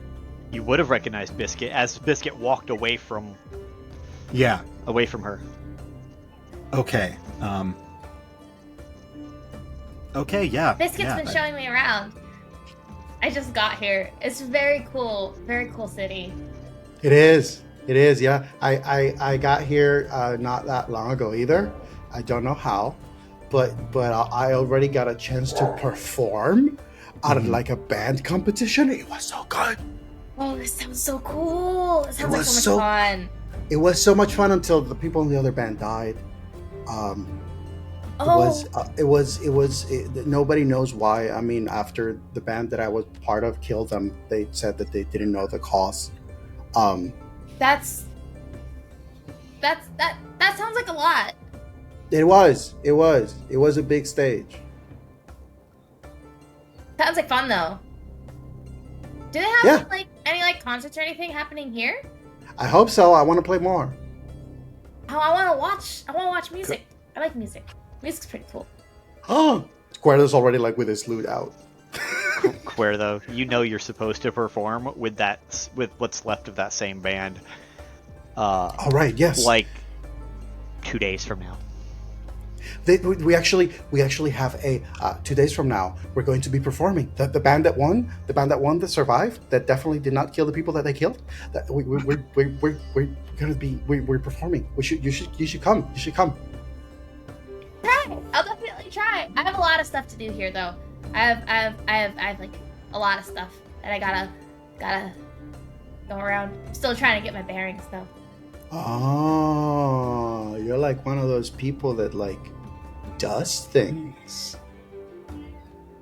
Well, not usually. Usually, I just kind of sit at home. But I wanted to get to the bottom of some stuff. Apparently, I'm being chased by people, and so I gotta find those people. So. Oh, Lemon, come here. Okay. She's being chased by people. Understandably so. Why? Okay, above table. So yeah, I still don't know who or why. I mean, it feels really weird to be chasing after me because I'm just a person who's vibing. But we'll see. So you don't know why? Is there a piece of information that maybe these people think you have? Just in my line of work, that's typically why people are being followed or chased. Oh, great question. I mean, I don't know all that much. I mean, all I basically got is that I'm here to look for a weird skeleton thing, and that there's some people here that would know about it that I could maybe talk to. But that's it. That's all I got. So I don't think that's much. That's not that much information. Have you told many people about this? I don't know. It's what I'm doing here. So. Yeah, so that's a yes. Okay. That's your problem. Yeah, that's your problem. Why is that a problem? Hello. I'm Lemon Little Tart. I don't know why that's a problem. I'm a private detective. I know about this dragon skeleton, and I know that you need to stop talking to everyone else about it, or else you will continue to be chased. Why? Is it a secret? Did I know a secret? You know a secret. Sorry, I didn't know it was a secret. I mean, no one told me it was a secret, so I didn't know it was. I'm sorry. I think, Lemon, you get Kuerdo has almost like, would you excuse us for a second? And then just kind of huddles you in. Oh, okay. And it just goes, Yes. okay, Lemon. Yeah. Mm-hmm. This may sound crazy. Yeah. A lot of crazy things have happened to me. Okay. Here's my theory, okay? You ready? Yeah. Hear me out. Take your time. Okay. This is a big one. Yeah. It's crazy to me. Mm-hmm. This Dragonborn seems to have the same problem of the Dragonborn we're supposed to find. Yes. What are the odds of that? Know where the dragon is. I know. Yeah. That's too... No, this was because you know what? You are very good at this, Kuerdo. Oh. Yeah. Thank you. I don't like to brag, but it's my creativity. No, I can tell. Yes, it's good on you. Thank you. Aransa, can you roll a perception check to see how well you're even hearing what they're saying? They're supposed to be whispering, but we're gonna see how well that's coming across to Aransa. 15. Okay, yeah, no, they're talking just soft enough that the rest of the crowd, because you swear you've passed about 500,000 people or more getting to this point in the city, and you saw people beyond this in other parts of the city. So there's a ton of people here for the fair tomorrow. I also think that Aransa's just easily re-distracted by the fountain. Oh, easily. And at the same time, Biscuit shows back up. Oh, you guys are having a conversation? Okay, oh, look at the cool water. Biscuit shows back up. What would you have ordered? If Biscuit told you he was going to go grab lunch, what would you have ordered? What would Aransa have ordered? I think Aransa would have been immediately hit with decision paralysis and would have gone, I don't know what they have. Okay. So he comes back with a platter it's a giant tray that has 3 different things on it. That's so much food. Kuerdo immediately reaches for one of the plates. Like Kuerdo, without even like noticing the halfling, it's almost as if instinctively his hand reaches and finds one of the plates as he's just huddled with Lemon. And now he's just looking at Lemon and just eating, not even noticing where he grabbed it from. There's also 3 drinks to go with it. Definitely grab the drink too. And Aransa grabs a piece of something off the thing and then grabs the beverage and just starts like just gremlining it. So Lem's mission's not it's baby's first fair. They've never been to this sort of thing before. It's not to kill, it's to investigate and find out about who this is, and if they are a threat, to be appropriate with the threat and contain the threat that this person may pose. Okay. Or immediately get them on board. I'm gonna roll an insight. Mm-hmm. Or maybe I can just use my passive insight for this, if you will allow. To what's it for? My passive insight's an 18. To see if this is an act, the way that Aransa is acting. Okay. I'm gonna make it a roll. Okay. Because Aransa, I don't think this is an act. It's a dirty 20. But I need a persuasion or a deception against this. Could Kuerdo's interaction with Aransa count as a help action for Lemon? It does. So Lemon, you'll get a bonus. You'll get a advantage. Okay, yeah, my first roll is definitely better. So that's a 22. Okay. Dang it. What does Lemon get with a 20 based on what you know of what Aransa, whether or not Aransa's telling the, like, is this really Aransa, or is there more that he needs to fish for? Aransa's,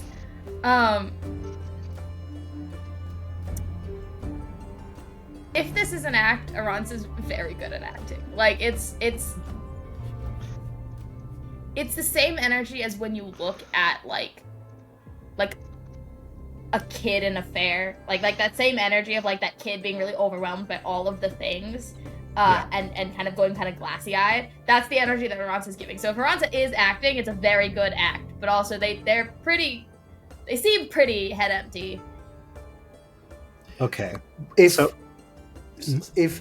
Kuerdo were to roll an insight with the interaction they're having and the type of personalities they seem to have, could I roll with advantage and insight on Kuerdo just out to see what would happen? You can absolutely do that, yes.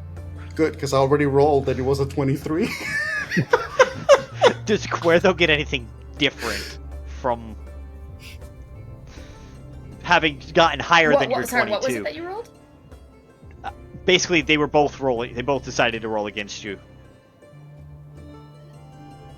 23. 23. I said 23. No thoughts, head empty. You can hear the meme music in your head. The meme music of Kuerdo is harmonizing with Aransa's meme music. I love that for the two of you. Aransa is very like.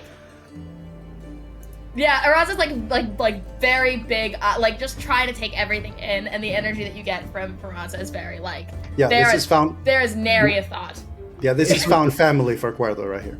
Yeah, it's like Into the Spider-Verse, the Spider-Verse, and there's like the Spidey senses, and like Yeah, Lemon is like, oh my god, there's two of them. There's two of them now.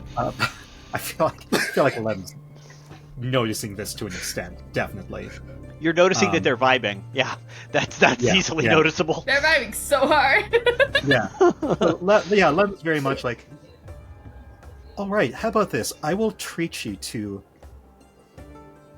whatever you want here. Let's stick together. That's so nice of you. Yeah, no, I'm being paid by someone else to make sure to find you and make sure you don't get into any trouble. That's so nice of them. Yeah. Normally Lemp wouldn't say this, but like because of who he's gathering Aransa is, he's very much like, I can just tell her straight up, like, hey, I'm gonna be sticking around. Here's why. You've got people after you. Like, it seemed like the right thing to say, like, I will protect you. Yeah. So Lem says, like, so tell me what you do know. And how did you learn this? Well, I know there's a skeleton. I think it's of a dragon, and I know it's here. Oh, wait. It's a secret. I'm not supposed to tell anyone. Do you count as anyone? I do. I know about this dragon, and I know it's underground. I have seen this dragon. Wait, how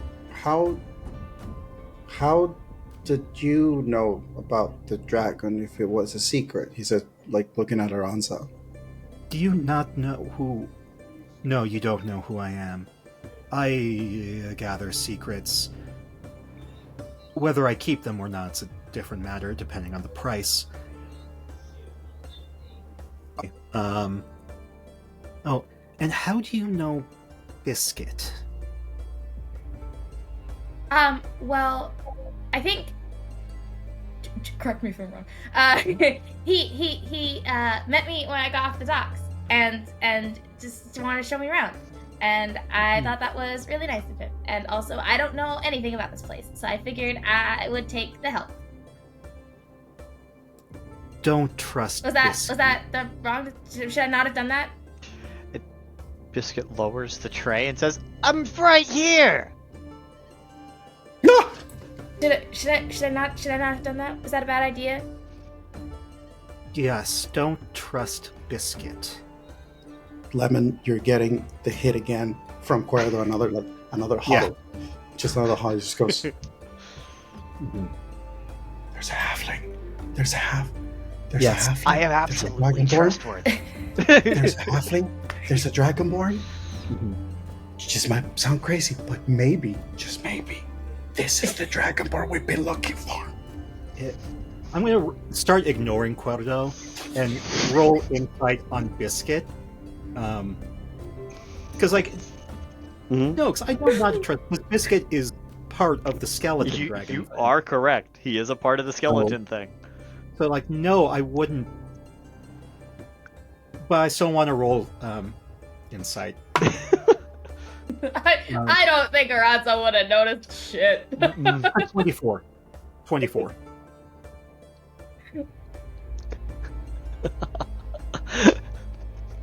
He rolled a nat 20 on against you. But he is absolutely here only until you got here. You knew the instructions, you knew the directions. But he was more just stunned and shocked that you would say that right to his face than anything else. And he just says, well, fine, if I'm so untrustworthy, then you take care of this, and just hands you the entire tray of food. Lem whistles, and that is... I mean, even though he's psychically connected to the Kumquat, that's kind of the signal for Kumquat and Pomelo to come closer. And they both just come closer, and Pomelo is now within 10 feet. Yeah. Kuerdo has already taken the second plate of food and the second drink. As the tray is being passed, it's just like grabbing stuff while it's moving and just like going, grabbing. Does Biscuit like fully walk away?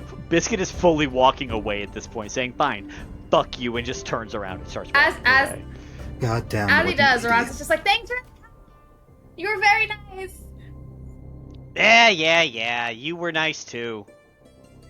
Yes, I would avoid Biscuit, and I would also avoid anyone named Churro.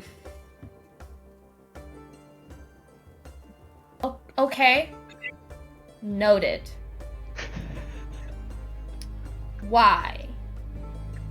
They are both associated with the skeleton dragon, and most likely would prefer not to have someone else know what it is. Well, then they might have been able to help me then. I could have Biscuit all my questions. I'm gonna look around, like, start looking around to see if I can see where Biscuit went. Wait, Aransa.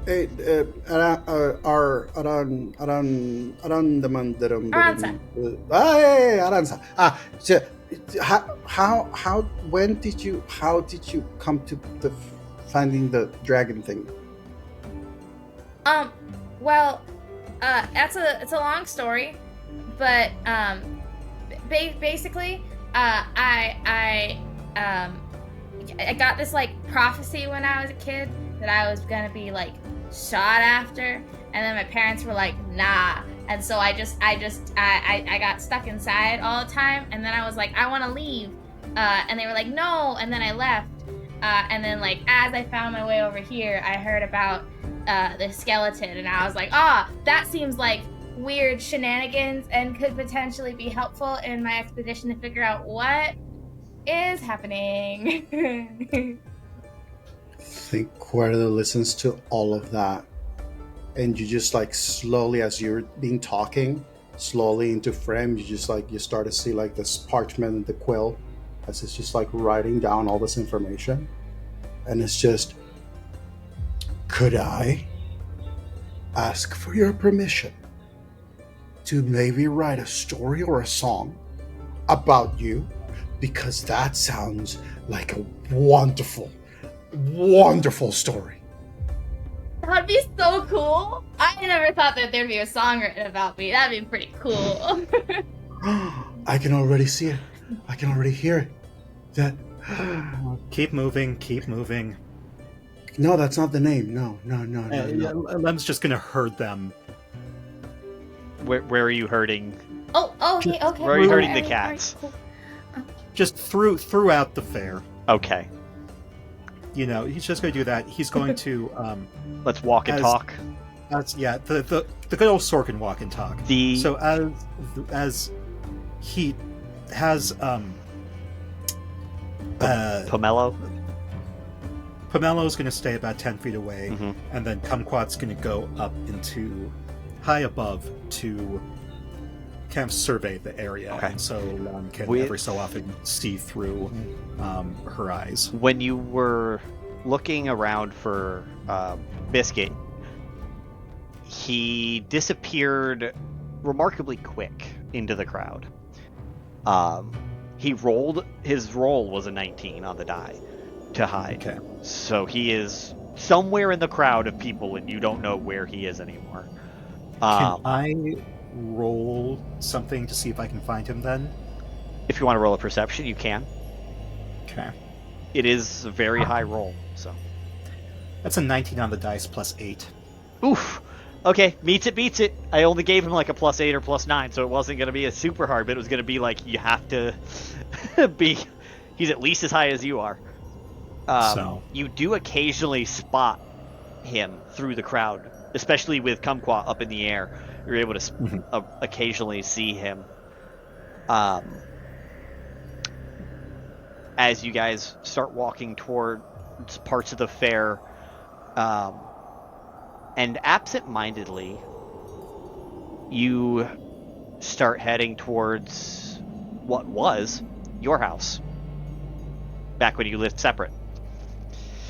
yes. You know it got demoed, and it was entirely fully rebuilt as a 4-story, 5-story nightclub. Is it built already? It's already built. How? It's been like 3 days. Magic. Oh my gosh. Okay.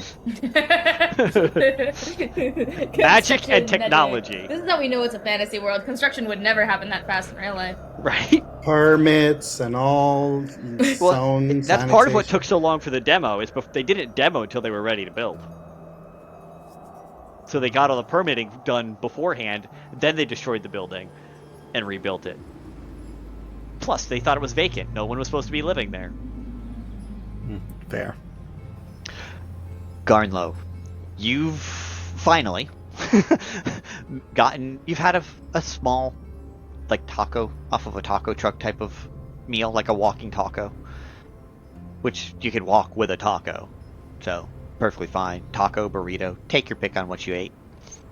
And you are finishing up the last couple of bites as you get down to the second level. And as you're walking down onto the second level of the slums, you actually catch coming out and towards the elevator, you see Varrick headed towards the elevator to go back up, because it's faster than walking. Yeah. Absolutely not drunk, but I'd say buzzed. He just cast message. Hey. And he actually convulses and touches his left ear, searching for something, and then realizes wrong, and then looks around. And I'm gonna stroll over. Hello there? You seem...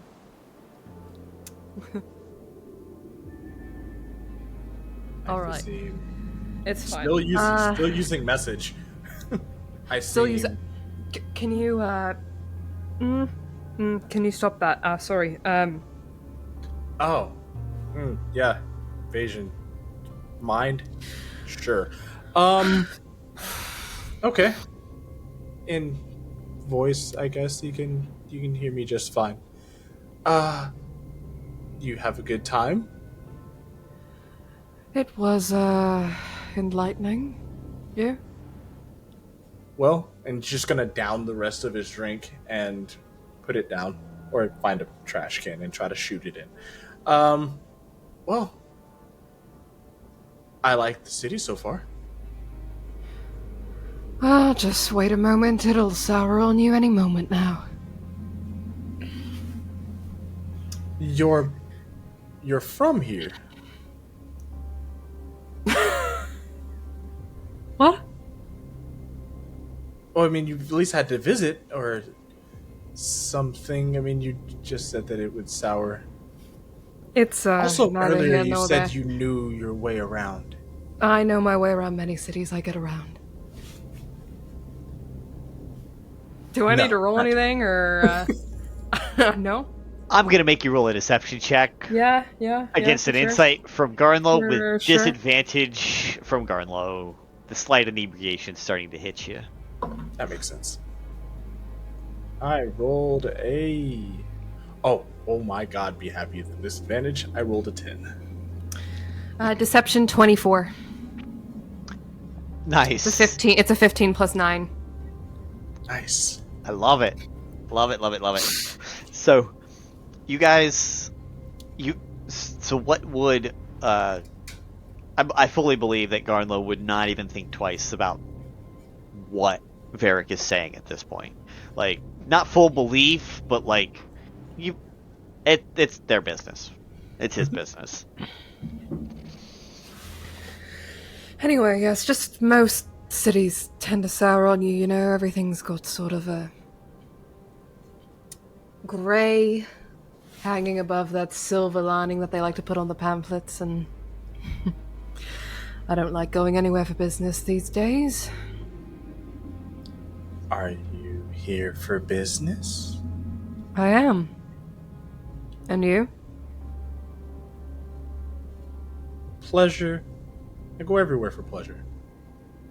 But kind of business.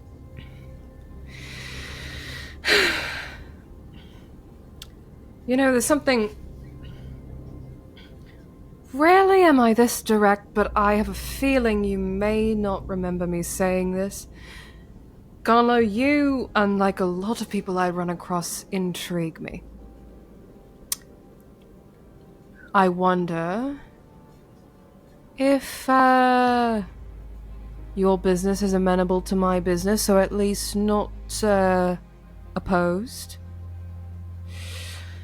If you, wouldn't mind sticking together for the time being, I would invite our other friend, but she is, green. No hard feelings, of course, I just worry. Don't want to trouble the innocent with something. Wait. And she's like, stops and starts rubbing his chest. Uh-huh. Okay. Is your business something that would need my assistance? I'm a bit confused. You seem very capable.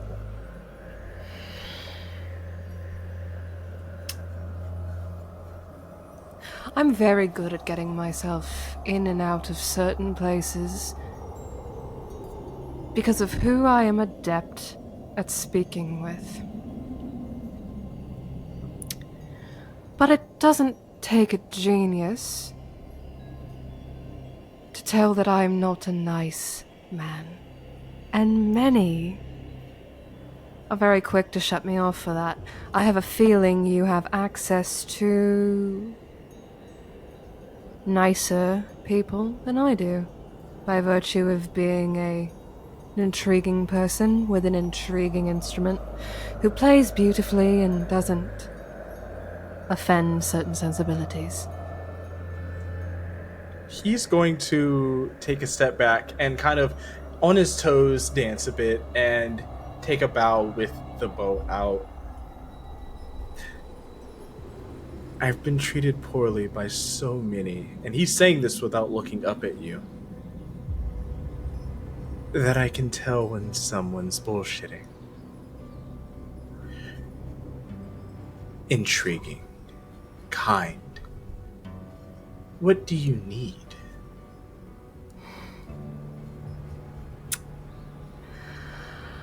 I need 5 little people squirreled away in an inn. That's all. So a gathering. You can call it that. Now, I'm of course willing to bargain in return. I don't expect you to just jump onto this without saying anything. I take it there must be something I can do for you. Huh. You would bargain with a stranger. It always leads me somewhere fun. I have your name. I have your business. And you're going to bargain. He's going to put the bow away.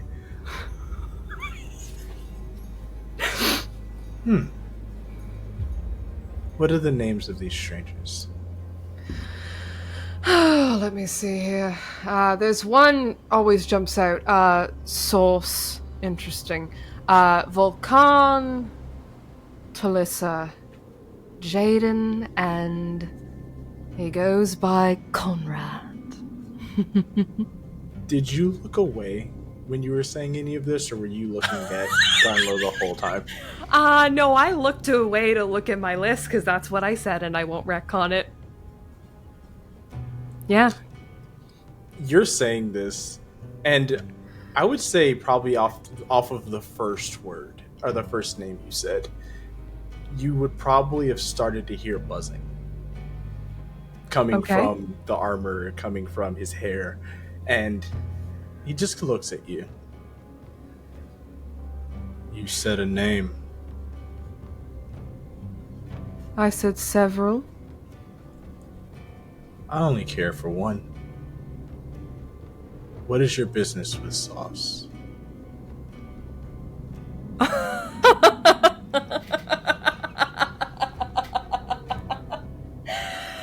Oh, God, I knew you were going to be fun.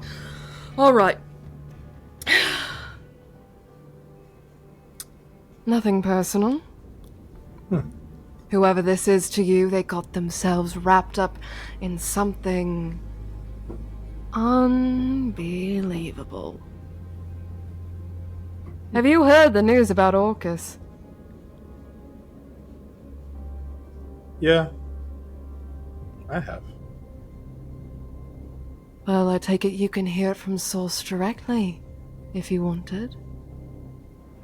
Now, of course, I have no loyalties to the deceased king, kind of a jackass all in all, but, certain parties are very interested in what may be happening in the fallout of this, and I am interested to meet the people who were able to pull off such a stunt, even on a personal note. I don't mean them any harm, necessarily. Just an interested party. And of course, only following orders. I've heard that before. Following orders. And he pulls out the bow again. Following orders. If I get those 5 in a room, will any harm come to Sauce from you or anyone else? He thinks for a second.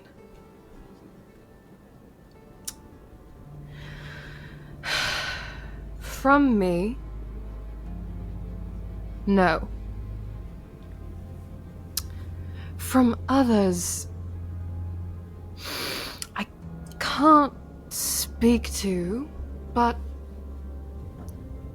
I have to imagine they must have some foresight of the consequences of their actions. If they're not prepared for the shitstorm that is coming their way, then your friend, whatever, needs all the help she can get. He, hearing you say that, puts his hands together, and in doing so, you may have started to notice the insects that were in his armor are now on his arms. Okay. Do you want Sauce in a room with some people that might hurt him? I can sense you're getting agitated. We don't need to do this. I really don't want to do this. I like you. If you can promise, since this is a deal, that Sauce will not get hurt, I will do 2 things for you. And one, I won't kill you for being the reason that they may have been hurt. And in 2, I'll assist you with getting 4.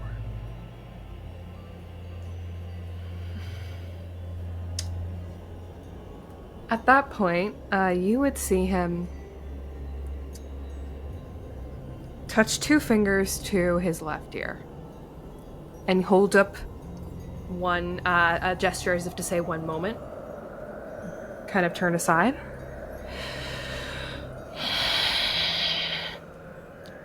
If I can get 4,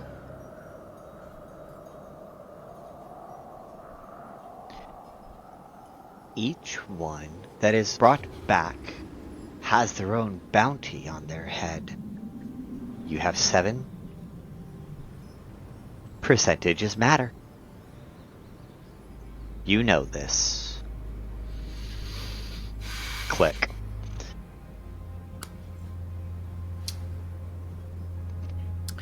counteroffer. Saul stays safe. The other 4 are delivered to me and mine. And then there's 2 others sort of floating around, and I've been told not to fuck with them, and that's always fun.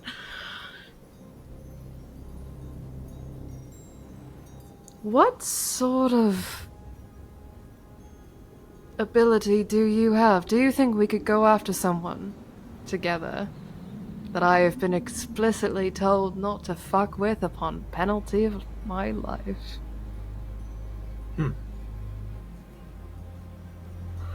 I think we can. Let's have some fun. See, Garnlow, I knew I liked you. Fuck, do you want to get a drink? And he pulls the bow back out. And you notice he, flicks it a couple times. A drink. That sounds good. And Varrick, you know just the spot. It is at the bottom of the city. There is a tavern at the bottom of the city that has the most gorgeous view imaginable. But you see that there's a 4-story nightclub that houses 4 different nightclubs, one on each floor. And you realize this as it's turning dark and the lights are starting to come on, because it's always nice to go clubbing pre-con, pre-fair, the pre-game before the actual thing pops off. And it is opening night for them. Are you guys gonna try and go inside, or are you gonna try and take them somewhere else as soon as Lemon realizes where you guys went? Oh, jeez. I think Aransa is fully just following wherever they're being herded, and the entire time is trying to talk to Kuerdo about this potential song. Oh yeah, they're sharing ideas, and he's sharing ideas for names and the structure of where the story begins and where it goes and all that jazz. Is Biscuit still following us? Do you see him actually cut off into the cleric district? Okay. And he flashes a pass, and he's allowed through into the quarantined zone. Yeah. Lem's going to take them to the coffee shop. Okay. So that's the closest thing he has right now to a base. safe house, place. They both just seem very much like they're just going to follow whatever Lem tells them to do. Unless, y'all think, Aransa very much wants to see this skeleton. Aransa does kind of want to see the skeleton. Okay, does Aransa say anything then? Well, Aransa was looking around to see if Biscuit was still there, because they wanted to they had a bunch of questions. So it's what, because it's a whole thing, and it'd be cool to see the skeleton, because then I'd maybe be able to answer some of my questions, or maybe figure out what's going on, because it seems weird that people would be chasing me, because I don't know anything. You know enough. I'm afraid that if I took you to see it, unless, I don't see why that would be a Wait, do you know wise where decision. it is? No. Deception check. Deception check against that insight. Come on. Please, please, I don't have please. 0 deception. That's an 18 on the dice. I am Well, going guess to what? help I was a 10 on the Aransa. dice, and with my modifier, my incredibly beefy modifier, it's 15. Aransa got advantage on that from Kuerdo giving the help action. Oh, okay. How's No, Kuerdo helping? that was a 3 on the dice. How- I got a 15. Total How with is advantage. how is Kuerdo helping? I think so. Kuerdo, when the first concept of like, I don't know why I would take you to see this thing, Kuerdo just goes, but think of the amazing chapter in the story that I'm writing. That when then Aransa gets to the place, she gets to see the thing of the prophecy. Do it You for the have- vine. And then it's for the vine. And I go, do you know where it is? And you go, no. And I think Aransa like stares at you for a second, then just goes, oh, okay, I think that sucks. actually Aransa should roll. I feel like should roll history because Lem just did say earlier that he does. That's true. Make that a history roll. That's not an insight because he told you. I fucking forgot that. I also forgot. I'm actually very decent at remembering history. That's a dirty 20. Then yeah, you do believe him for a second, and then your brain clicks in, and you're like, wait a minute. I think I stare at you and I go, oh, that's sad. It'd be really helpful if you'd be able to. Wait a minute. Are you lying to me?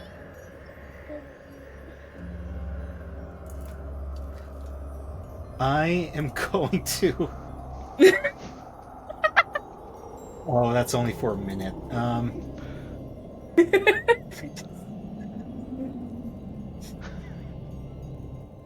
Jeez, I don't have any spell that would, I think, help me right now.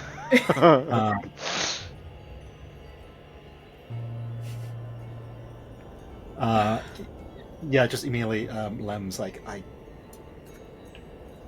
didn't That's think this really would come mean. back to bite me. It's really dangerous for you to go. Well, I mean, that's what my parents said about going outside. And look at me, I'm outside. Doesn't spin. So like, I don't know that I'm inclined to believe you now, because you're a liar who lied to me. You see, Were you Kuerdo, lying like, about being a make- secret too? What else have you lied about? Yeah, immediately Lem, realizes he done fucked up. And if he's supposed to keep an eye on her, he, takes off his hat and puts it on Aransa's head, and says, or actually, even better, okay. If you will let me, I will cast Polymorph on you and turn you into something that's easily hidden, and I can take you there. I mean, it depends on what it is, because I think I can do that myself, actually. Even better.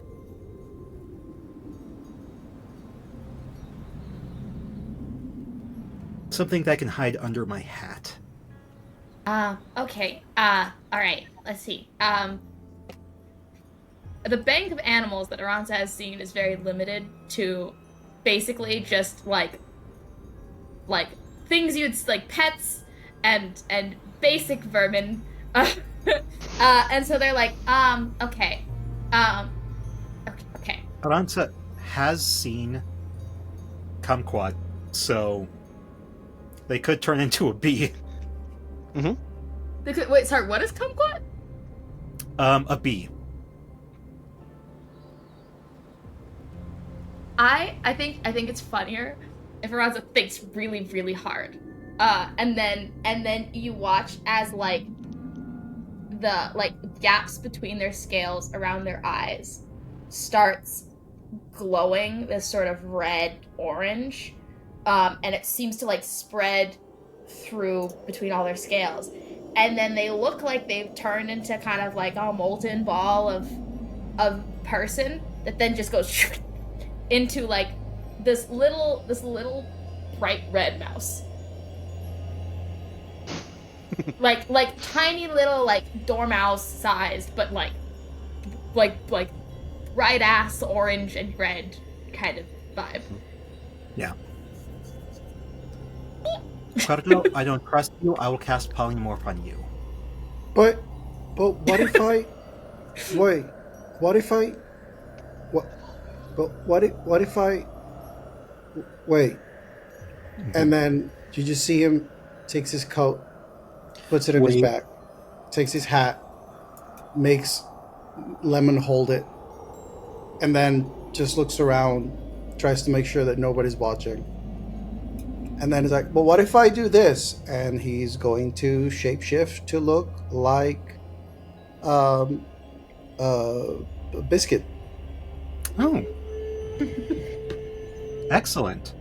Shapeshifters, they can change their clothing. Can they change? They No. can canonically in this setting with this world. Okay. Yes. I've taken their cloaks before, haven't I? Yeah. Yeah. Cool. So Lem, in his satchel of holding, I actually don't think I have a bag of holding. I do have a bag of holding. You do. Okay. Cass never took it back. Yeah. So with my satchel of holding, I pat the side of it and say, okay, well, I have the outfits for us. I can disguise myself. Alright, let's go. Aransa, you will have to promise you will not talk to anyone else about this when I show it to you. This is to answer some of your questions. You also know little that mouse you guys are squints very pointedly at you because you're a liar who lies, and then blinks twice. Now, one other thing that Lemon, you do know is this is the quarantine zone. There are crystals growing out of the ground as well, because this is where the Arcano crystal first emerged, and all of that. You still know all of this. Can we even go there safely? You can. You guys can. You just have to be careful about it. Okay. Yeah. Tally ho. Look. If it makes any better, Aransa is naive as hell and super one-track minded, but they're not stupid. Mm-hmm. All right. And Kuerdo is Kuerdo. Yes. Okay. So you guys are gonna head over to the cleric district, and that, as you guys get there, and you see, all three of you see you see a long bridge with some mechanized guards, a single humanoid in the middle, who seems to be like the commander, and on the opposite side you see temples and a couple of hospitals, and it looks like a cleric district on the other side. And it would look perfectly normal and less tech over there than most, but the one thing that looks very strange is coming out of, at this point, buildings and the ground, and a couple of really large ones you're seeing are Arcano crystals. Very large, pale blue crystalline structures that do not belong. Aransa and Kuerdo, you guys get across the bridge, and this is the first time, Kuerdo and Aransa, you guys have seen the cleric district, which is the one that Lemon walked you guys into. It has a very large hospital that's capable of servicing 100,000, not 100,000 people all the time, but it services a city of 100,000 on a regular basis. So this is a very large metropolitan hospital. Growing out of the sides of it are Arcano crystals. Aransa, you saw them as you were flying in and doing your and getting into the orbit while you were on the airship. You saw crystals over here, and now you're here on site around these crystals. Kuerdo, these crystals are shiny, and they refract what little light coming from the stars and coming off of the lampposts. It reflects them back, so this feels like it's almost daytime here, with the amount of reflection and all reflection and refraction that's going on. It feels like you went from nighttime to daytime, but it's still dark up above, and everything is covered in this pale blue light. I feel like Kuerdo is fascinated by this. Looking up to the sky, seeing it black, but then looking around to the street, seeing it so like blue lit, and it's just fascinated. Just idly, without realizing, he just kind of starts. The moons are dancing and the ground begins to sing. The light is blue and the night grows dim. No, no, no, no. Oh, and then he just reaches for a book, and then it just starts like the idea of like, oh, new song. Writing down a new song. Aransa is poking their little nose out of Lemon's hat, just barely, but like pulling the seam down so it just looks like, but like right out the edge of the hat, just this tiny little snout of this bright red mouse, just like.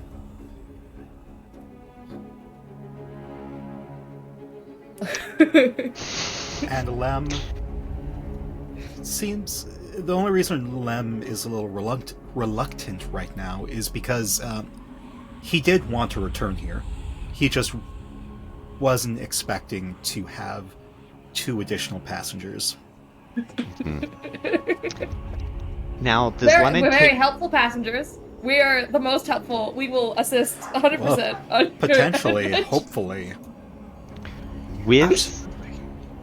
With this in mind, does Lemon take them straight to the headquarters of the cult and therefore into that chamber with the dragon skull, or are you going to take them to the other side to see the dragon skeleton the long way around?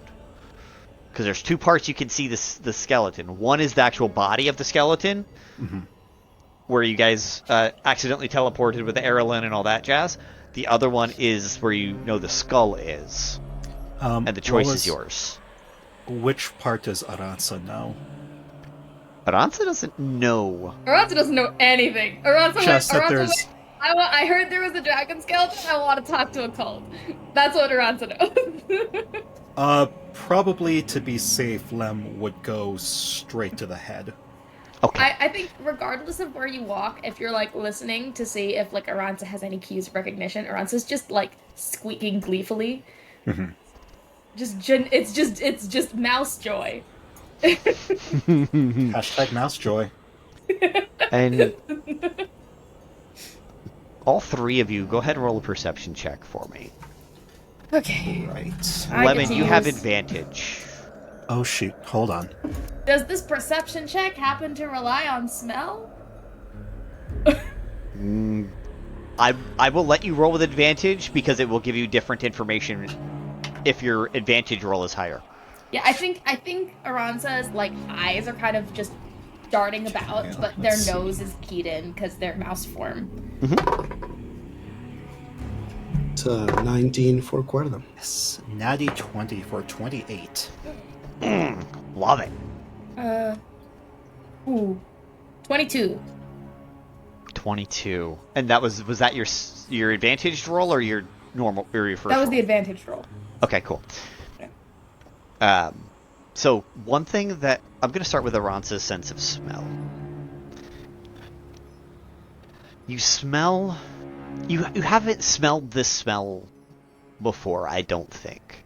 Correct me if I'm wrong, but you smell what feels like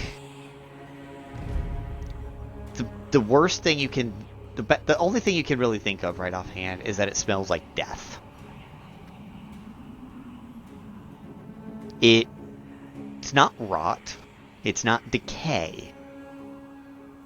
It smells like a combination of death and magic, but not in the same way as, like, necrotic magic, if that makes sense. Mm-hmm. I don't think Aransa would be able to tell with any specificity what it is, because they haven't had many experiences to compare this to. So they ew, but in mouse squeaks and scrunch their little nose a little bit. Yeah, it's a not very pleasant smell at all. But it's one you can only detect because of your heightened mouse sense of smell right now. Kuerdo with a 19. And Aransa, you would still see these things. I wanted to start with your sense of smell, though. Off all over the place. Lemon's kind of keeping you guys up along the side as much as he can, so that off on the one side, it's a straight drop down 2,000 feet to the water. There's a cloud below you, so you can't even see what's truly below you right now. But you know that it goes down. You saw it as you came in, Aransa, that it's a 2,000 foot straight drop. But there's a cloud below you guys, and you just see it just drops straight down to the cloud.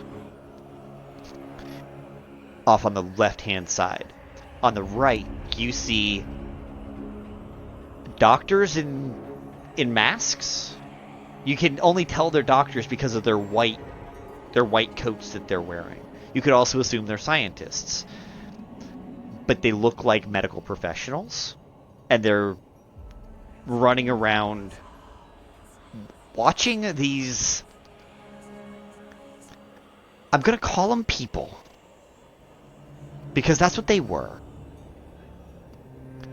But they look like they are sitting in a hunched position, rocking back and forth with pale blue splotches on their neck, arms, and any exposed area that you see. They're not entirely all pale blue, but they have these splotches all across them that's glowing the same color as the crystals.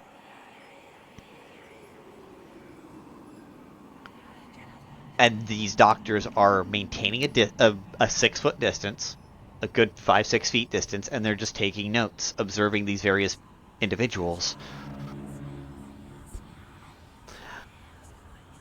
Lemon, you got advantage because you've been here before when you brought Tommy. Mm-hmm. It's worse. It's more dense.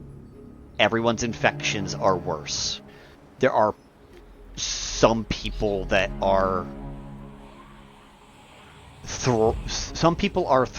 vibrating in sync with each other. So, like, the pulsating and the blue glow is synchronous. So they're glowing at the same time. They seem to be more infected than the others. Some of the rest of the others are asynchronous, like they're still trying to get online with the rest of it. Kind of like how a modem will glow the color and then it'll go solid, right? These guys are not fully loaded yet. Lemon, you also see a very unique individual leave the hospital.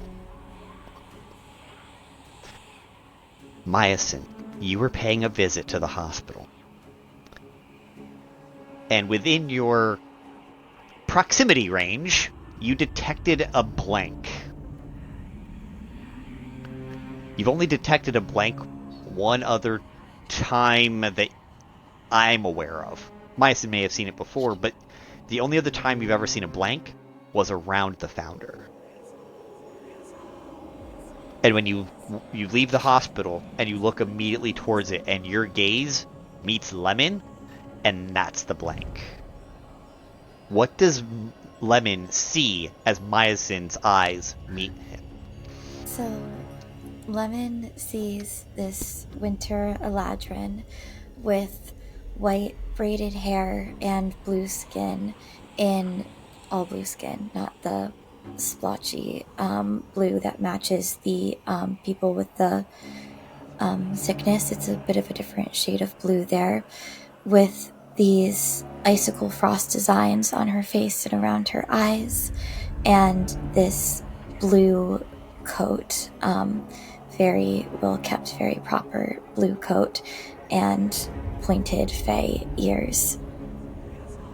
And as we lock eyes and see each other, hello. Aransa quickly pulls their snout back into the hat and seals it back down. And Miasyn, you do detect that there is a consciousness above the blank and behind the blank. What does Kuerdo? So what Kuerdo looks like at this moment is he is a halfling that you have seen around before, but you're not and you know he's not infected, but you know he's not a doctor either. If I may, though, Sure. that image actually changed, because the moment that Kuerdo saw the infected people and then saw that there were people that seemed to be like doctors tending to them, at one point as the group is walking by, like there's like a post or something, Kuerdo walks through that post, and when he emerges on the other side, he looks like a doctor. So he's wearing the mask, he's wearing the coat, he's literally blending in as if he was one of the researchers. Okay. Miasyn, roll a perception check to see if you caught that. Yes. Because that would have been like as you were walking out and turning your head. That is maths. That is a 21. I'm gonna say no. Because he timed it so well in the way Victor described it. I'm gonna say no, you do not catch the shift. But you do see the doctor right next to this mind blank that is Lemon. What does Lemon look like?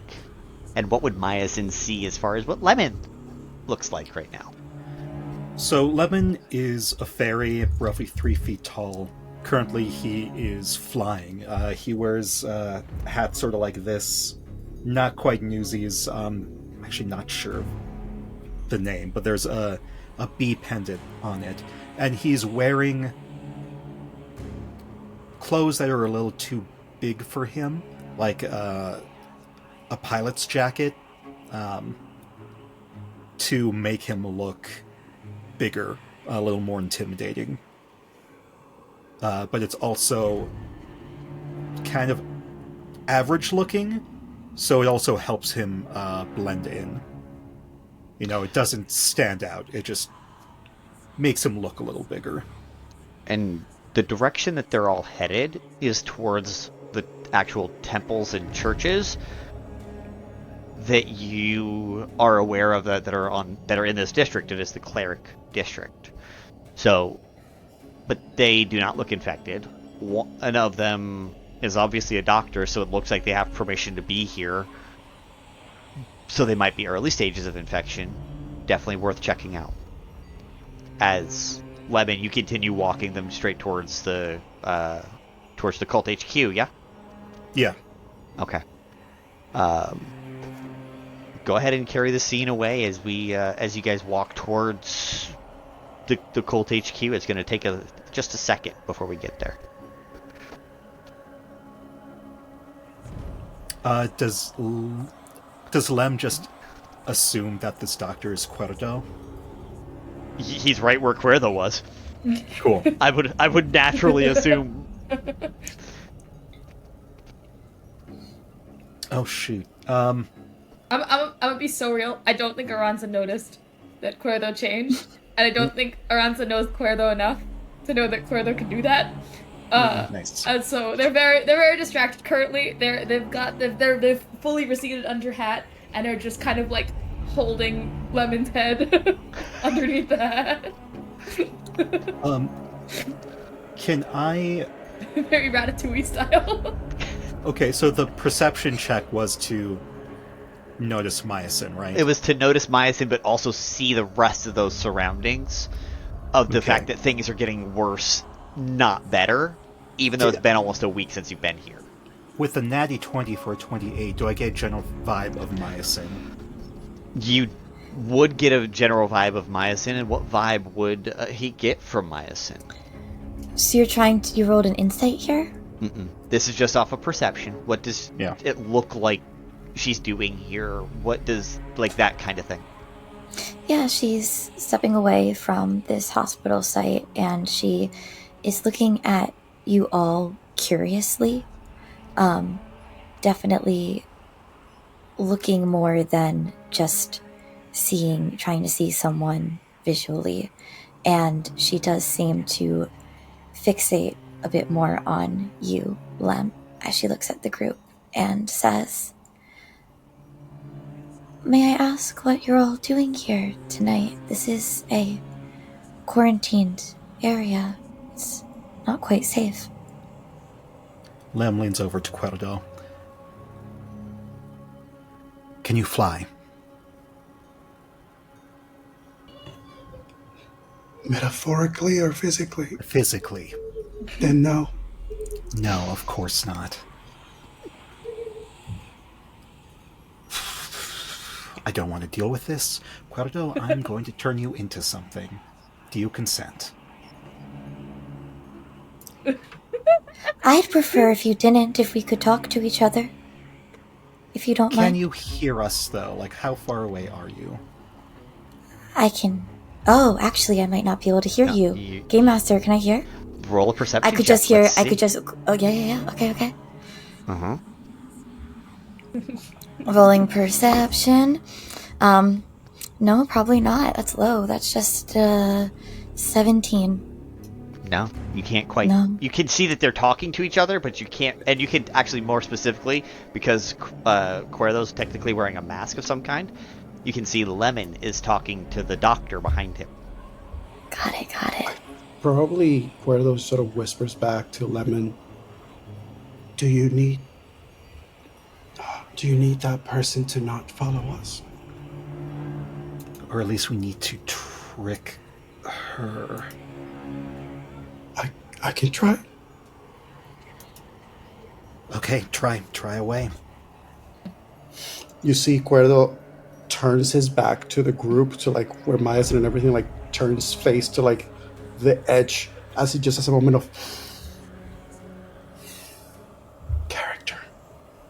And then turns around and starts addressing Miasyn.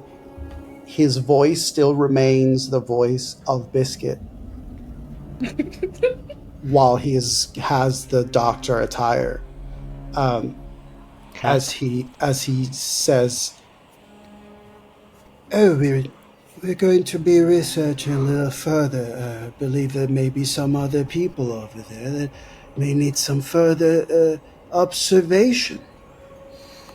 Research, wonderful. And who are you researching on behalf of? Well, I believe if you are in here, you already know. Or don't you?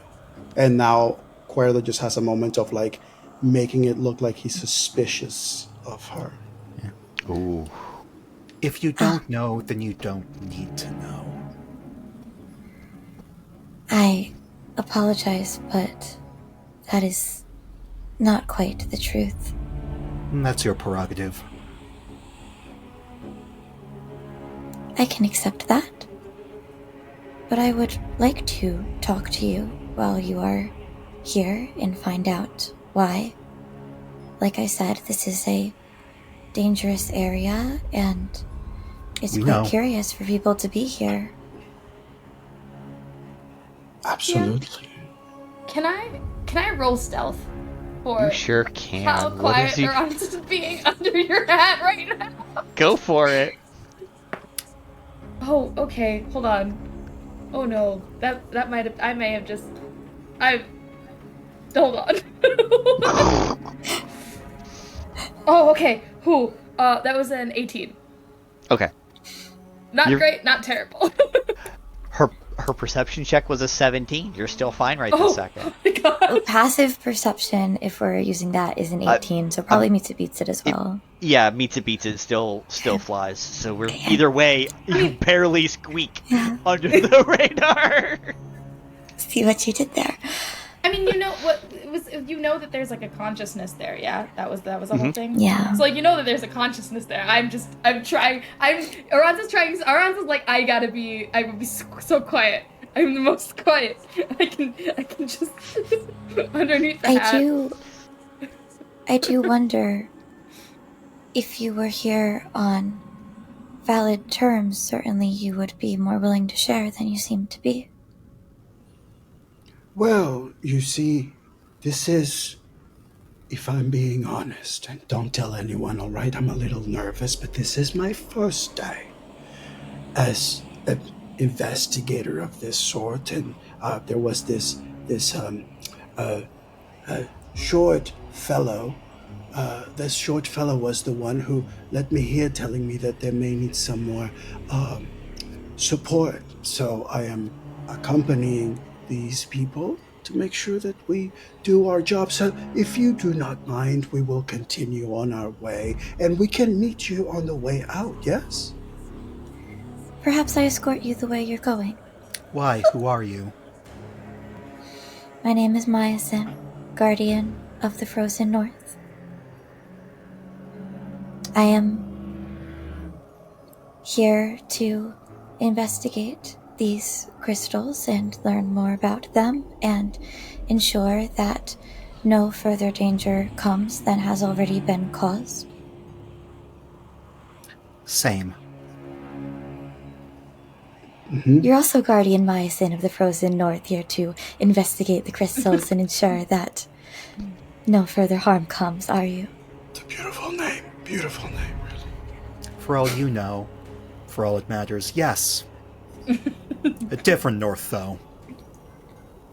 Kuerdo is reaching for his compass, trying to see if they are currently north. Even though that's not how compass works, but he's just so confused. Because, like, if this is the north, is this where we are right now? I would quite appreciate names and honesty from you.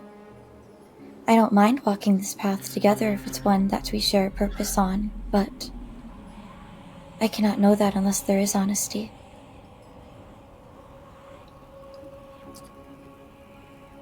I think this...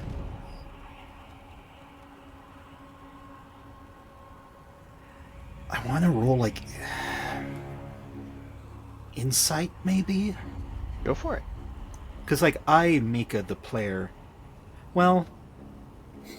No, I feel like Lem nods. And Lem... At least compared to the two people with him, Miasyn seems very competent. Dex save on the nod. So, yeah, so Lem flies down, his feet touch the ground, and he says, "The name is Lem. I'm a private detective, currently investigating all of this." Lem, private detective. It is nice to meet you. You say private, but you also indicate that someone has sent you on this path. Can I know who? Will you tell me? No. Can I ask why not? I almost said client-patient. It's a confidentiality between my clients and myself. Clients that have the capability to send someone here to a quarantine zone. Quite powerful so clients then. Then maybe you can guess. I will neither confirm nor deny, but I'm sure you can make a few educated guesses. You're correct in that I can. Unfortunately, those guesses do not quite lead to the ability for more trust between us. Some of them would, some of them wouldn't.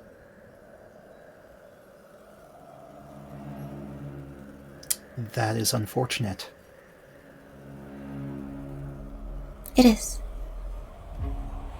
So, how would you like to proceed?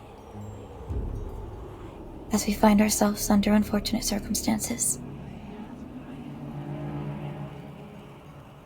I personally have no beef with you. So we can walk along together. I cannot know yet whether we do or do not have a problem, but I am willing to walk this path by your side until that becomes more apparent. How about this? Lem flies up again, and then almost like he's sitting in the air, crosses his legs. I was given 0 instruction on what to do if I encountered a Miasyn from the north. Do you believe me? Passive insight 22, or I can roll an insight check. No, I would roll. Or does passive work for you, Mika? Passive works for me. Lem is telling the truth. Perfect. His body language says it's 100% true. I do believe you. And your companions that you are with. And Miasyn will look to each of you as well. Looks to Kuerdo and then I guess still under Lemon's the hat. Yeah. Yes. She will look to the hat. Lem lifts his hat a little bit. The image you see is Aransa very ferociously grabbing hair, trying not to like fly off the head. Just like little panicked tiny red mouse just. And is this the most comfortable form for you to be in, or would you prefer to take another one? I think Aransa goes to squeak a response, but being as they are a mouse, is just. Lem can understand. Mm-hmm. I think Aransa starts to say, I mean, I gotta check first, and then hears the squeak noise and goes, oh, and then, like, kind of crawls to the front of your head and pokes down your head, Lem, and it's like, huh? You can... What was it that Aransa said? I gotta check first. What are you checking? I'm trying to get your permission. Oh. She's on your head. Right. So And, like... Lem just kind of in response in mouse, I guess, says, it's up to you. Aransa does a little mouse fist bump, and then I think crawls down your arm, down your leg, jumps to the floor, and then pushes out of wild shape into their normal form.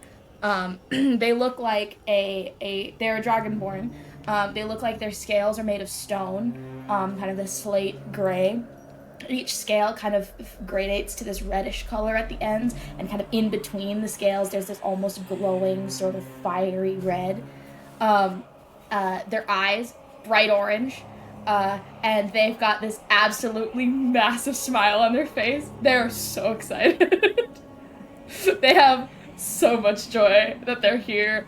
And they're almost vibrating in excitement. Their outfit is very like, it's like a standard breastplate, but the rest of their outfit is fairly like casual kind of armor, just so that they're protected, but they're very like they don't look like they're ready to like walk into a fight kind of deal.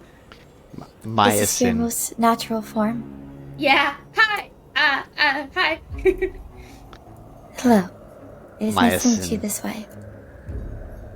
Nice to meet you too. Miasyn. I'm sorry. You're good. You're good. Miasyn, roll a history check for me, because I think this is I was about to ask a very few unique questions. thing for you. I was about to ask a few questions of you, Game Master. Let's roll a history I know. check. Alright, well that's an 18 on the dice plus 14 history, so that's 32? Math is math? Okay. You have... Even you, with your vast wisdom and knowledge that you have only heard about this type of Dragonborn. You've never seen one, and you've been to Equishay a bunch. That is true. You have never seen this type of Dragonborn. The history books that you've seen, that were stored up in Soul Ascend that are in your library, say that these type of Dragonborn appear only every few millennia,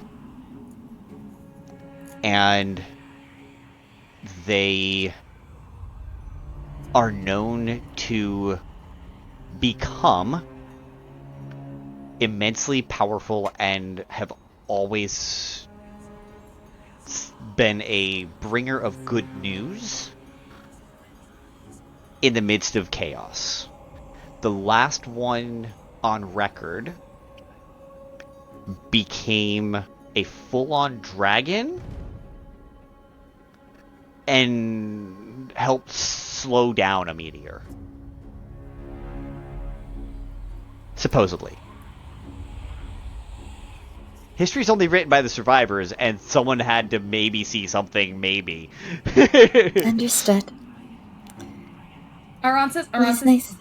giddy, and is like, hi, and then goes to go, hi, wait, can I, are we still doing the quiet thing? Am I supposed to, is my name another secret? Because, like, I don't know what's a secret anymore, or anything. It's like, she's just kind of word vomiting in Lem's direction of like, hey, tell me what to say. I can't say this. You got mad at me before. Well, I'm assuming that we can trust her. I trust her enough to give my name, so... Nice to meet you. Aransa, it is very nice to meet you too, and a druid, yes? I think so. I think that's what my magic's called. Are you not part of a circle then?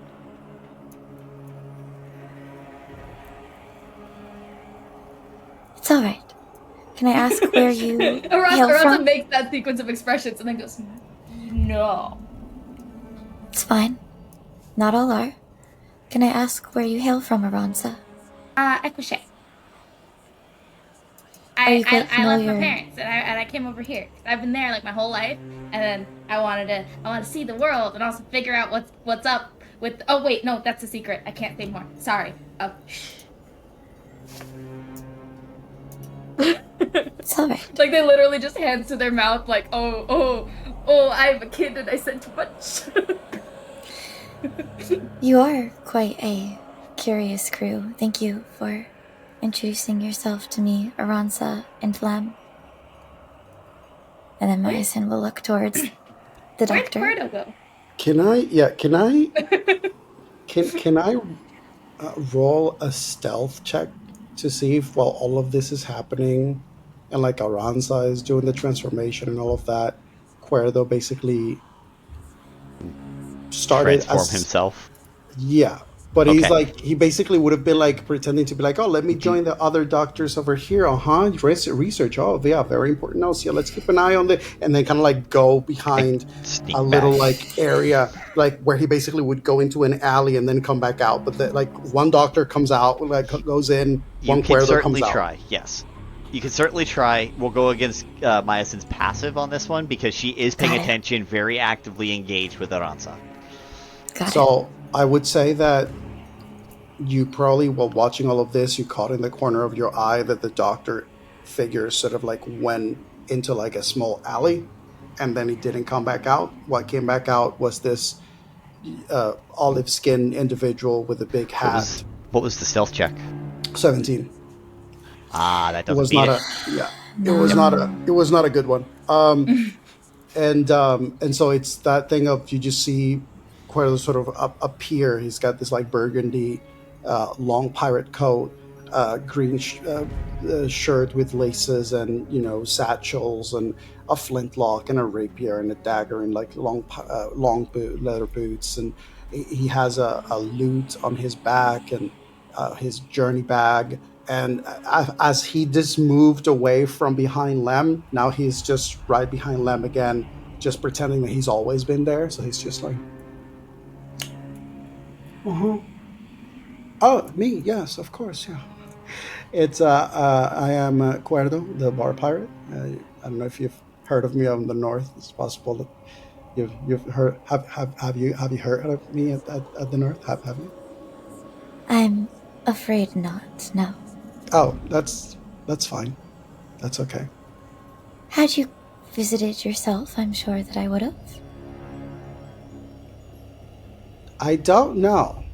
The frozen north, so... Oh, I don't know. Right. Well, Kuerdo, it's nice to meet you, and is this the form that you are most comfortable in? Yes. Yes. Wait. Yes.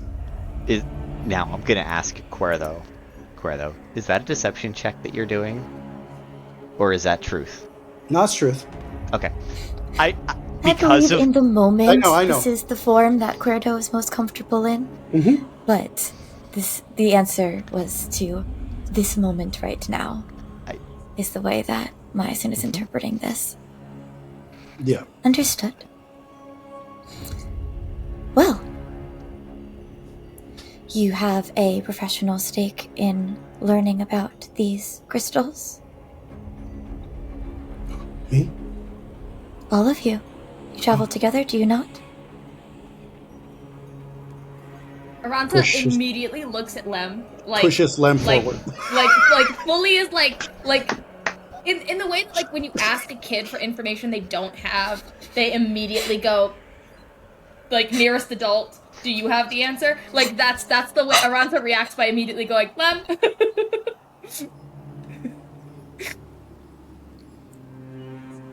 More or less, yes. Right, well, where were you headed? To a cult hideout, if you would believe it. Didn't know that part. That's a cool. Okay. Oh, I'll be quiet. This is where you guys were kind of doing the walk and talk thing. Mm-hmm. Sure. The Sorkin walk and talk. Yeah, the Sorkin walk and talk. And as you guys are walking with Miasyn, no one is bothering us. No one is really asking for who you are or why you're here. They just see Miasyn and we walk through. So, as you guys get closer, Lem, you've seen it before.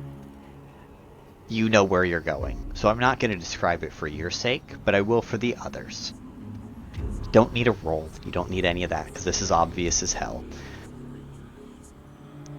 There's a platform that was built to house a cathedral on top, dedicated to one of the gods.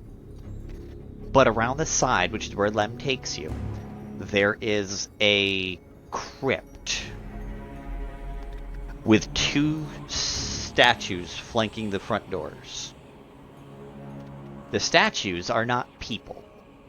It is in fact crossed flails, where the flails hang down, and in the slight wind that's going on, they are moving back and forth just that little bit.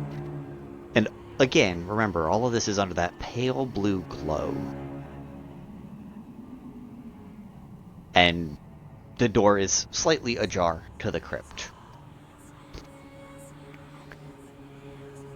Miasyn,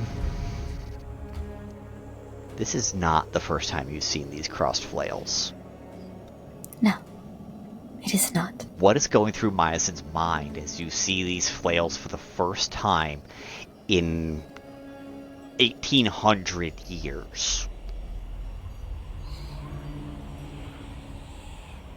Heartbreak. Okay. Aransa, Kuerdo, how are you guys behaving as you see this crypt, and this is apparently where you're going because Lemon is headed towards the doors? Aransa is so excited. Aransa has never been on such a big adventure. They are so excited. Like ear to ear, basically vibrating, so giddy, eyes darting all over the place. Every so often they go to like sniff because they can't smell the same smell they smell as a mouse, and so they're like, and they're just trying to absorb as much as they can. Just ear to ear grin. Very fangy smile. Yeah. I think the walk has Kuerdo take a bit of a shift. Now that the need for having a persona out or pretending or deception is not needed, and it's more of a straight walk to wherever we're going. I think Kuerdo has become a little silent, and his expression that is usually very like either curious, aloof, or eager has shifted to pensive, as he now has sort of taken stock to some of the things that he's seen. Like, he was like, oh yeah, I took the shape of that doctor, and then, yeah, that doctor who was studying this person who seemed to have a condition that was glowing on their skin and their body, and they didn't seem to be well. And it's the same color of this hue, of this light. And now he's heard it again that it's a quarantine zone. And trust me, the first time he didn't register that, he just forgot it. So now it's kind of landing as well. And he hasn't had much conversation or knowledge about the things that are happening. He has heard about some of this, but now he's sort of becoming aware of it.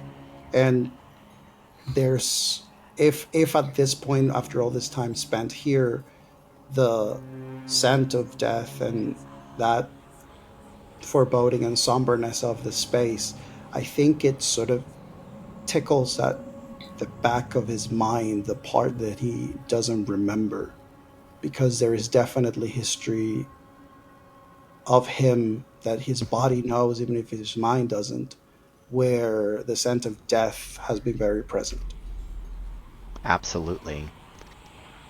Miasyn, give for me a it doesn't have to be super high, but because this is hidden even from Kuerdo, go ahead and do an Arcana check for me. Of course. That is a 26. It was 25, so you can tell that as you guys are going in and Lem's walking you guys straight down, the number, you still don't see a presence from Lemon. Right now you're just taking him at face value that he is Lemon. Aransa is separate. Where though, it feels like there is something else. Like he's not complete. You sensed Psyche's before. Yes. His is not finished yet. But as an adult, he should be.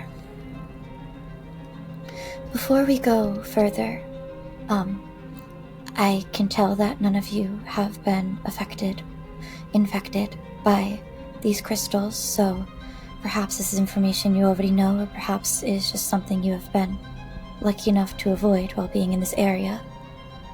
Do not touch the crystals at all. I'm very familiar with what they're capable of. Why?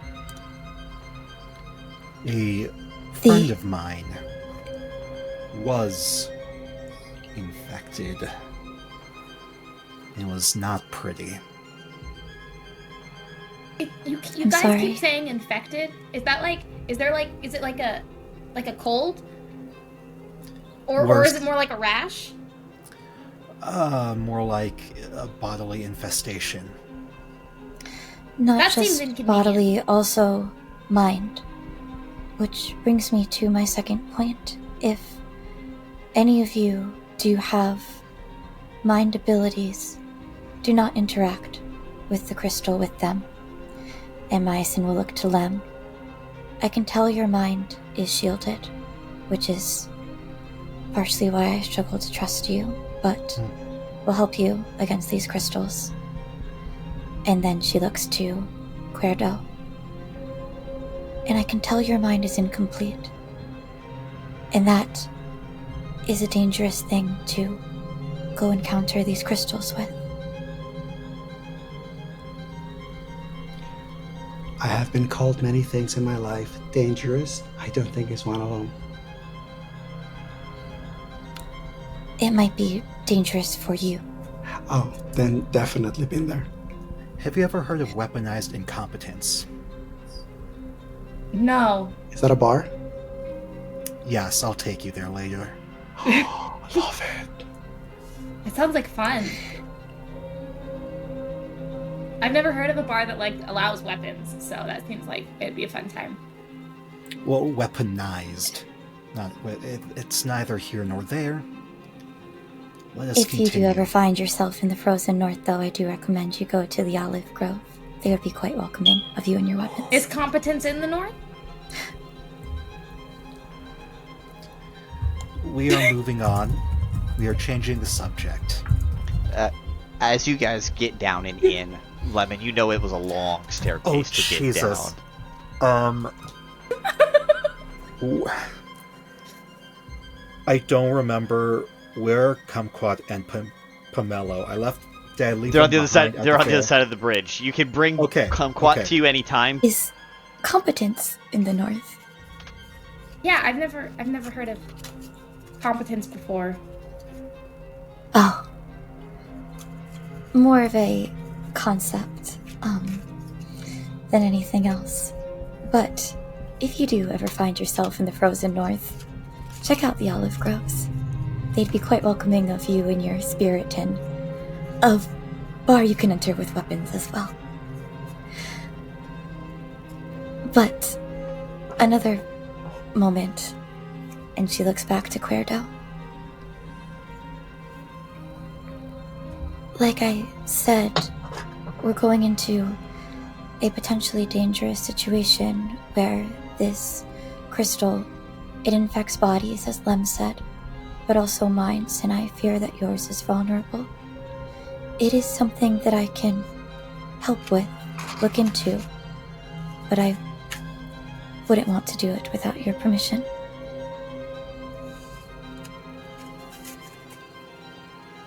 I feel like Kuerdo has a moment of, like, he has no idea what you're talking about. And he's just like, so what exactly are you? Huh? May I show you something? Sure. In your mind. Sure. Would you take my hand for a moment then? Madam, please, we just met. And as Kuerdo takes Miasyn's hand, Real quick. yes. Before we do the taking of the hand, Lemon and Aransa, they stopped on the stairs to do this. You guys get down and into the actual main chamber. The torch that's always there, Lemon, is still alight. So that still is there. Looming over top, big dragon fangs coming down, is a huge dragon skull.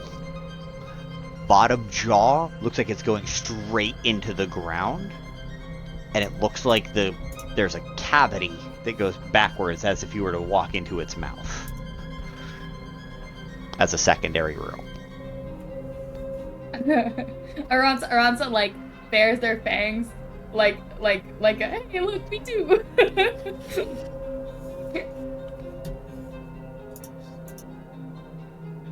This is so cool.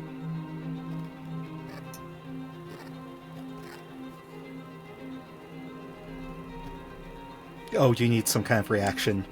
Whether or not you're reacting, Rods is just like... No, Lem is not. Lem's going to take this opportunity to use his glamour studded leather armor to create a cloak for himself. Fabulous. Out of the back room walks a tall black cloaked figure. Ah, Brother Lemon, you have returned with friend. I don't remember calling myself Lemon. Are they here to consume the blood of Kali? And pulls out of his, out of their cloak. I prefer water, thanks. Just a goblet of blood, and it smells like dragon's blood. I usually go for water, but appreciate it. The blood was harvested from this very dragon over 2,000 years ago. It's so cool. Yes, indeed it was. How so like has it just like been here the whole time? No, we moved it. How do you move a dragon? We moved the entire rock. Aransa's like elbowing him up, just like, do you hear this? This was the entire cleric and wild magic district were add-ons to the main city. Hence the bridges. Y'all must have some seriously cool architects.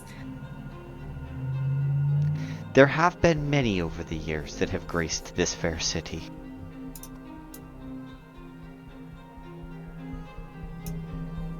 Miasyn, you do not detect another mind over there with them. Yeah. But she's focused on Kuerdo anyway, so...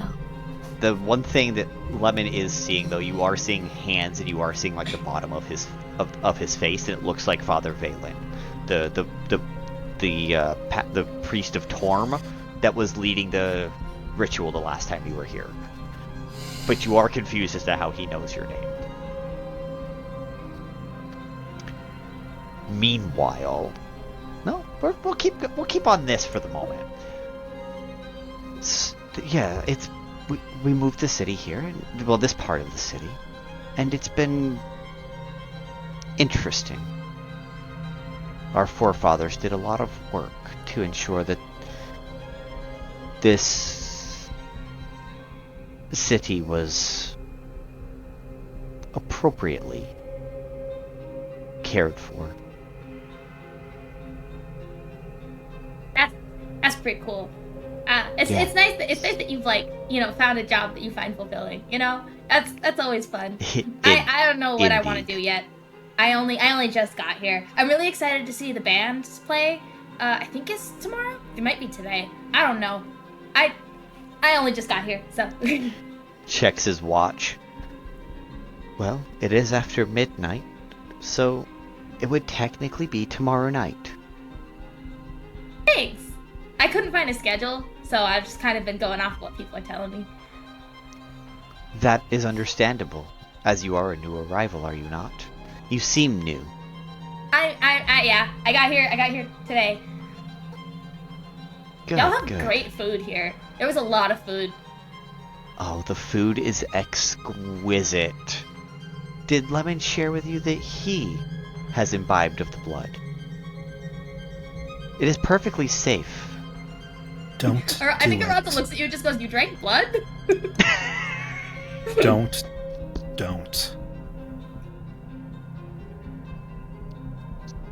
I don't know. It seems like it would taste really weird. It was disgusting. Don't do it. Also, I think I had my sodium for the day, so. That is absolutely fair. Many prepared foods have exorbitant quantities of sodium. But it is the fair, so Yes. it's kind of.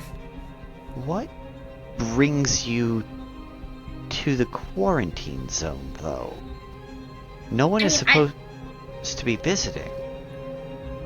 I mean, I got here, and then I walked around the fair. That was pretty cool. But I've been looking for people who might know stuff about the dragon skeleton, because like there was the prophecy, and I was apparently hunted. But then my parents were like, "Oh, this part's a secret, so don't tell anybody."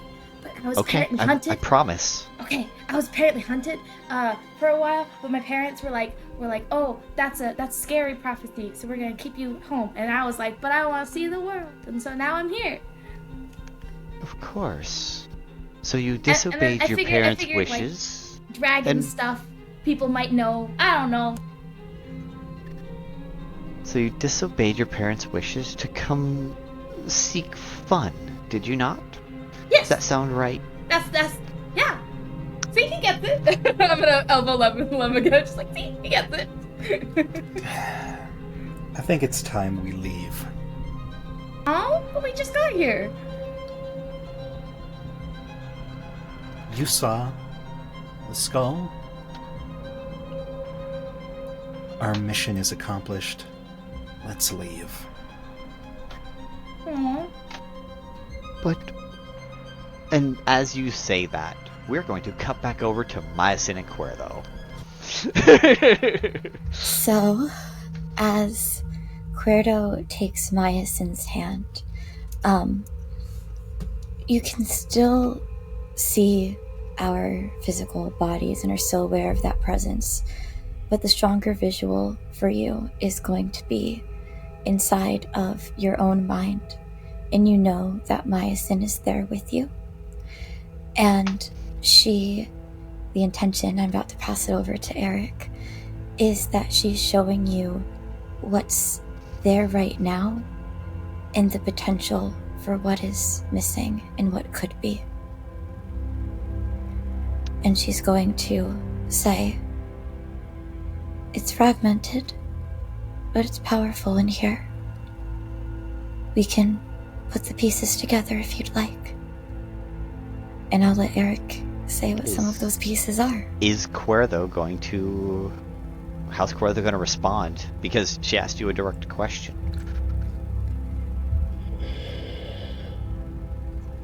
I mean, I don't think Kuerdo has ever been shown the inside of his mind or something that is like the inside of his mind. I think that more than an active response is more of a intuitive impulse of when the point of something is amiss is brought up. There's almost like a reflex of, oh, I need that. Obviously, I need that. So I think before Kuerdo can actually vocalize yes or no, the first response in his body and in the back of his mind is, this is needed. And that's what probably triggers whatever comes next. With that being the trigger, not the want, but this intrinsic need, you feel this squeeze on your hand and this presence that is Miasyn but not.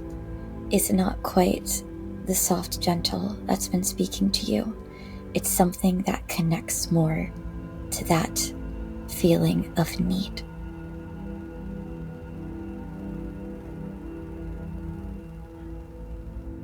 Kuerdo.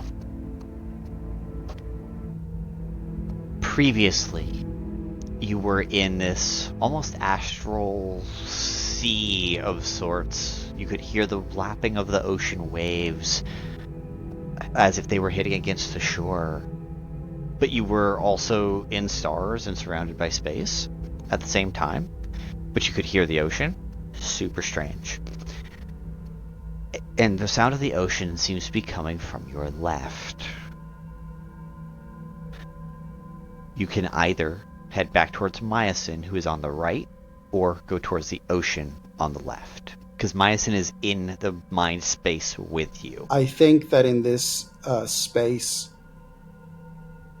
if Miasyn's physical form is sort of like standing in front of him, still with the sort of like the gesture of the hand, the moment that the waves are heard,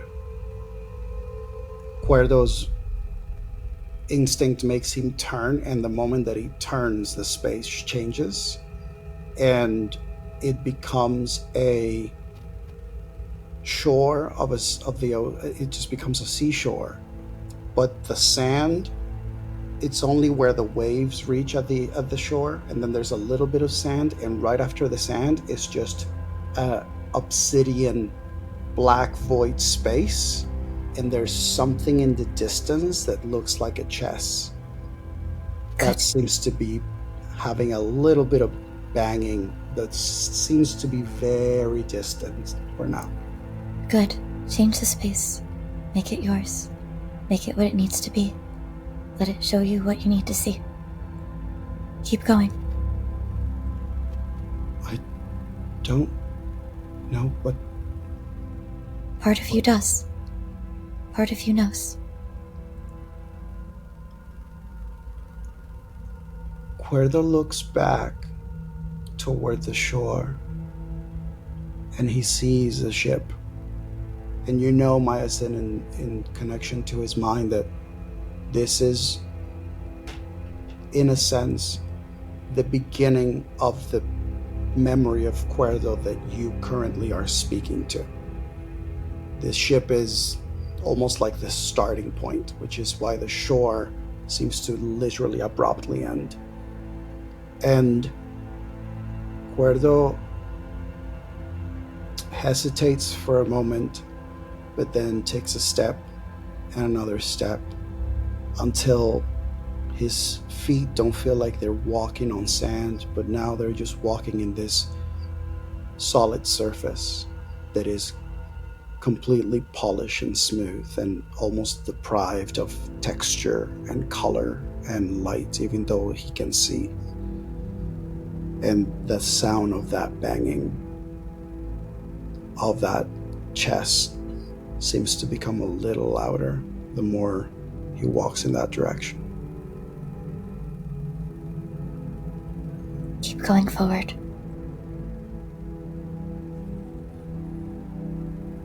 As Kuerdo, you proceed forward, what you see is not Kuerdo. And Miasyn, you see it too. It's not Kuerdo. This is a gray heap. Humanoid, but a gray, massive person curled up in a ball. And you hear weeping.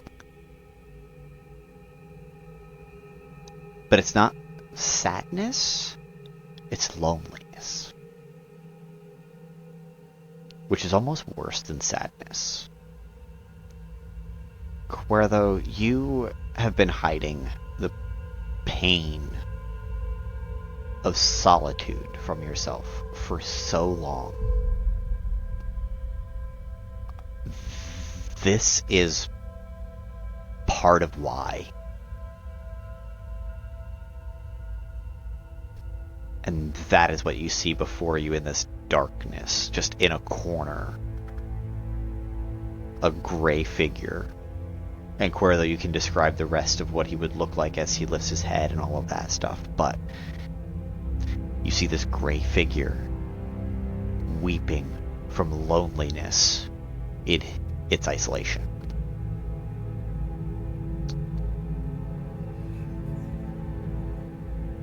The figure that's on that corner has these sort of fisherman pants that look very ragged and a very raw leather sort of vest.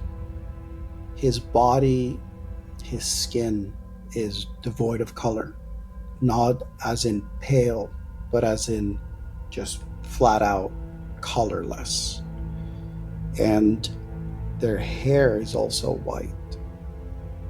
it seems to be wrapped in like braids and dreadlocks that are falling and covering part of his face. And when he looks up, you get to see this almost fully featureless face of a changeling that has a very skinny shape.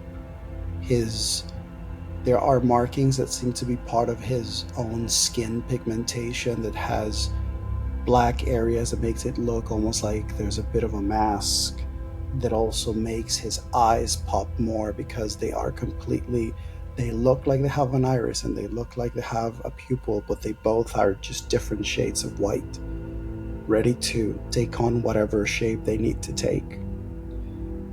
And as this figure looks up at Kuerdo and you, they extend a hand, and the chest is now standing right between that corner and where Kuerdo is standing, right in the middle.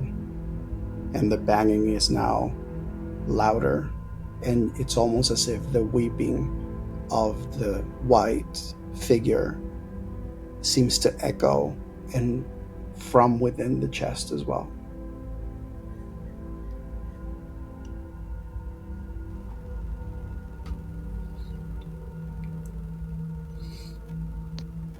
What now, Kuerdo?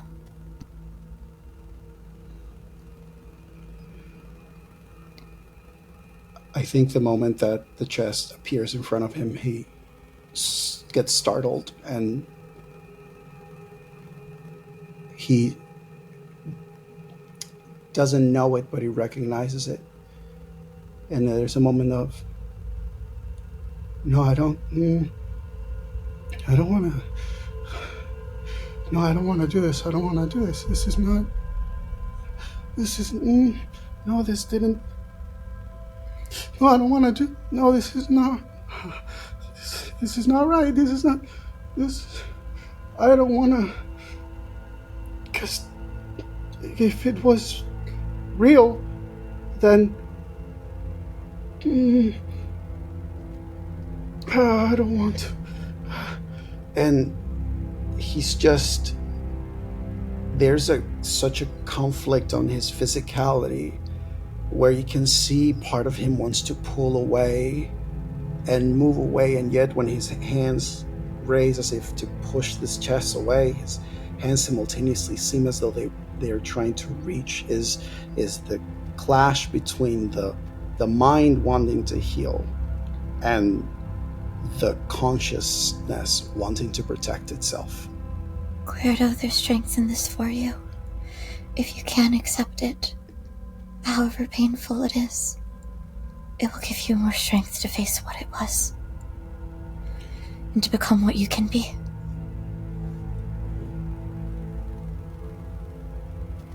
Kuerdo turns to you. You see him scared. And as he's about to speak to you, you see pale hands and arms wrap from behind him as his changeling face right behind him over his shoulder just looks at you blankly, and then it pulls it back, and as they both fall, the chest opens and they fall into it. And it's as if the whole scene now is going to go through that chest. Kuerdo, make sure you're the one shaping the scene. You make the landscape. You make the dreamscape. This is your mind. Shape it, Kuerdo. Kuerdo, roll an intelligence saving throw against yourself. Against your own DC. The words do give you the help action, so that you do have advantage. You also have a D4. You are doing this against your own save DC. of the higher of the two of you.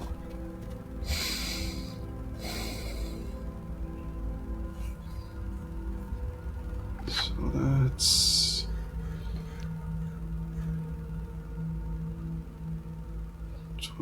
You said It's I have against a level. D4? It's against the. Advantage in a D4. Yeah. And it's a. Go ahead. What's the DC? The DC is level 20 Kuerdo's DC. Save DC.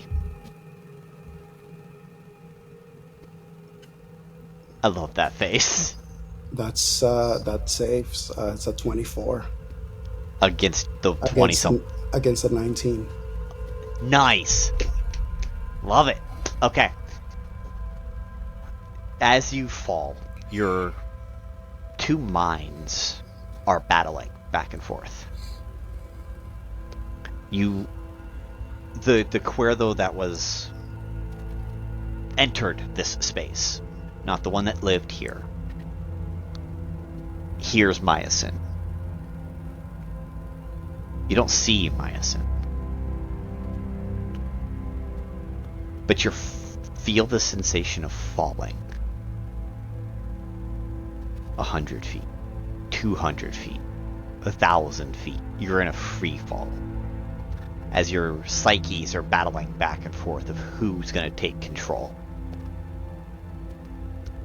And at the end, you do see this blackened, murky Icarus water. That is what it looks like you're going to fall into. At the very last moment, you pull you in.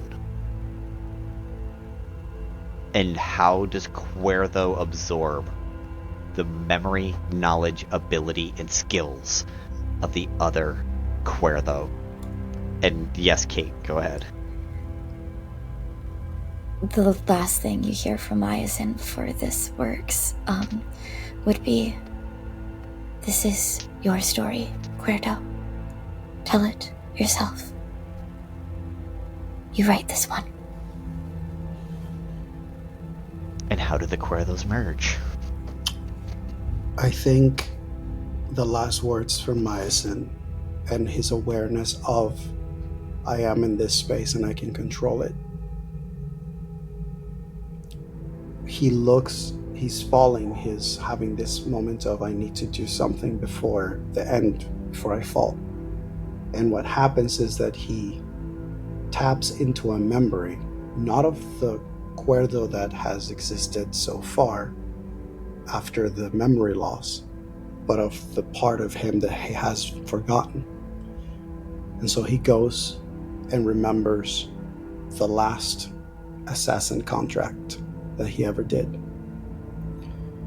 And the scene shifts, and now the changeling pale version of Kuerdo is standing in the middle of a street, and he cannot see the pirate Kuerdo.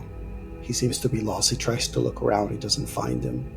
And all of a sudden, he just starts hearing, "Oh, this night, oh, this night, oh, this night I say goodbye." That's the song that Kuerdo used to sing in the voice of his victims right before he struck. And the voice echoes all around as the old version of Kuerdo tries to find him, and eventually turns around too late. And as they turn, they feel the impact in their body, and they find the Kuerdo that has been taking control wearing the pirate outfit, but with his true changeling form, looking at the old abandoned Kuerdo changeling. And as he impacts, he just hugs him, and in that hug, "I remember." And as he breathes in, that abandoned version seems to start sliding down, but the sliding down is just him vanishing. and being taken back into Kuerdo as he reclaims his full memories once more. Kuerdo, you are now taking on your level 20 form with full consciousness and not an overwrite of your personality. Okay. Okay, Eric. And as that happens, and Miasyn is there, and you feel her standing wherever is right for you within this dreamscape, but also still holding your hand outside of it, she will say, I do hope this is helpful to you. I don't imagine it will be entirely so, but I hope it is more helpful than not.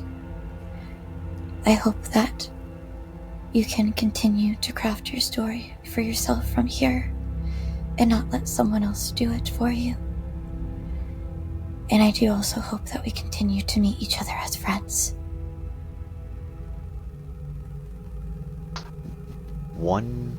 At those words, the way Miasyn said them, Kuerdo, the space shifts around you, not of anything Kuerdo did on purpose, but part of his subconscious. You're back in that Hall of the Changelings. Back in that keep, that hut. And you see before you Lupine in his changeling form. You see an elven man. You see Elothin, the elven man, and you see the founder in his changeling form. And you are recalling that the founder said, we have to take out those who threaten me, because if we do not, all hope is lost. And then it shifts back to you guys being on the stairs. And you can tell that at that, Miasyn almost drops holding your hand, but she doesn't. She just stares into your eyes. And there is, for the first time since you've been talking to her today, a look of fear in them. But she still stays right by you, holding your hand, looking at you.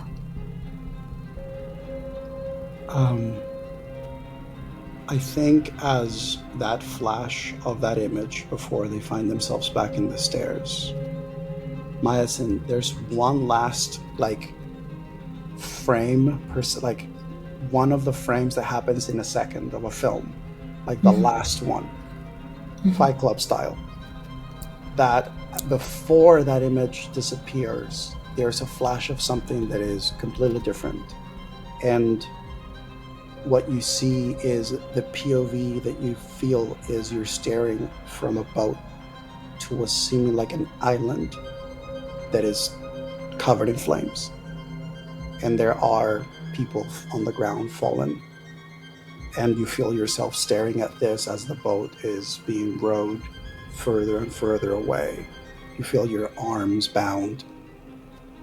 But it's a brief second. And then you're back at the stairs.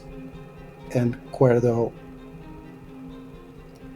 keeps your hand as sees the fear. But you also can see that Kuerdo's personality now, his expression is not that aloofness. There is a surprise and weariness. He wants to say thank you, he just doesn't know the order of business of what to do next. So he just slowly releases your hand and just takes a moment to feel himself in his body where he is presently as his full self. And we're gonna cut back to Aransa and Lemon. After those emotions. Aransa is kind of looking up and pouting because they don't want to leave. They really don't. And then you notice as like this like thought hits their skull. Like you can physically watch as like Aransa's eyes open and like wait. And they turn to them and they go, wait, is the whole blood thing like a tradition or something? No. 'Cause, like I don't want to be rude. Like Do if not you did it last do time, it. then is it like a every time? It is in here, yes. Oh well, I'm sorry. I don't want to be rude. I should have asked before I was like. Do not rude about do it. I am going to have Aransa. I think this calls for a persuasion versus an insight check. Yeah, no, absolutely. At this point, you will have advantage Oh, will I? on this. No, Lemon is over there helping you, telling you not to do it. Okay. Because you Alright. have a Jiminy Cricket, I will give you advantage. Alright, let's see. This is insight. Mm-hmm. Okay. I don't think I'm as good at that as I am at other things. Let me. Sorry, we're pulling up the. There we go. Okay. Okay. Mm-hmm.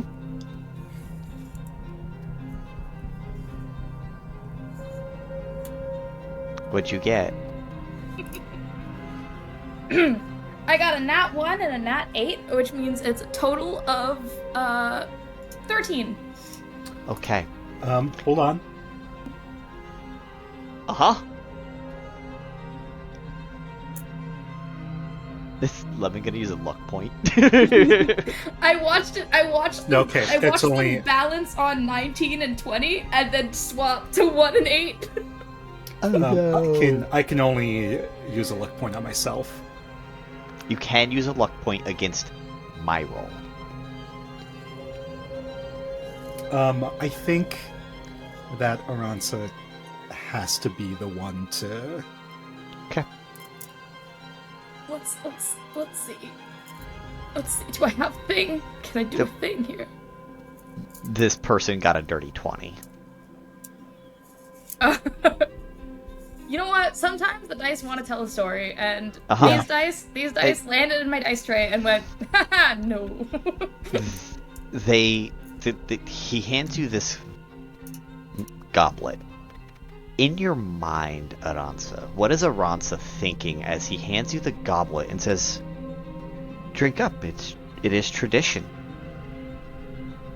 Aransa's thinking, I can't believe that I got myself in a position where I have to drink blood. But also it'd be rude. How But also, badly? Because part of me wants to use Mage Hand to smack it out of your hand. you're welcome to try. You have free will. It's Aransa But, these are all if- choices. quickly chug. She's But, like, she's Fish, if you want this to happen, though, is the thing. Like, no, like look. Fish as a player desperately wants to see what happens, but like I don't want it to happen in spite of what other characters would otherwise do. Like, no, don't I think change this what would you be. do. I think this would be lovely, if this happened. And so, I think like Mage Hand comes like just a second too late, like as you Like, yeah, Aransa drink just like some. takes a sec to just like, all right, like hold your breath and chug, I guess, right? And then just In your head, you hear a very soft and kind voice.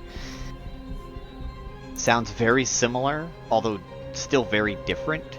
Like the cadence is still the same, but the vocality is very different. This will prepare you for the journey that lies ahead of you, young one. Drink up. Hey, Game Master. Miasyn can hear telepathic conversation, so I did am- she hear that happen?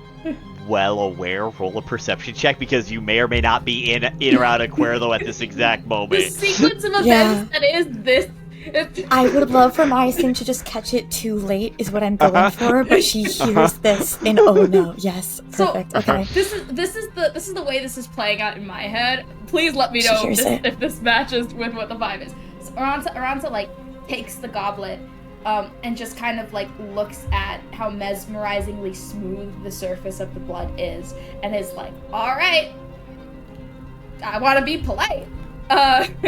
And goes to take a sip, and I think the voice kicks in as they're sipping, and so they're like kind of confused, and they like I think they almost flinch a little, in the way they're holding the goblet. At which point the mage hand knocks the empty goblet out of my hand, and it clackles on the ground. And like that's the energy that I'm thinking of like, oh, I just finished it. Clank, clank, clank. Yeah. Miasyn, the DC was only going to be a 20 because the odds were fair. Like, the odds were fair you were going to get a chance. You catch the end of this and you recognize the voice is the founder. The voice that's speaking to Aransa right now is the founder himself. Aransa, I need you to make a Constitution saving throw for me. Okay, you rolled better than the other one, so.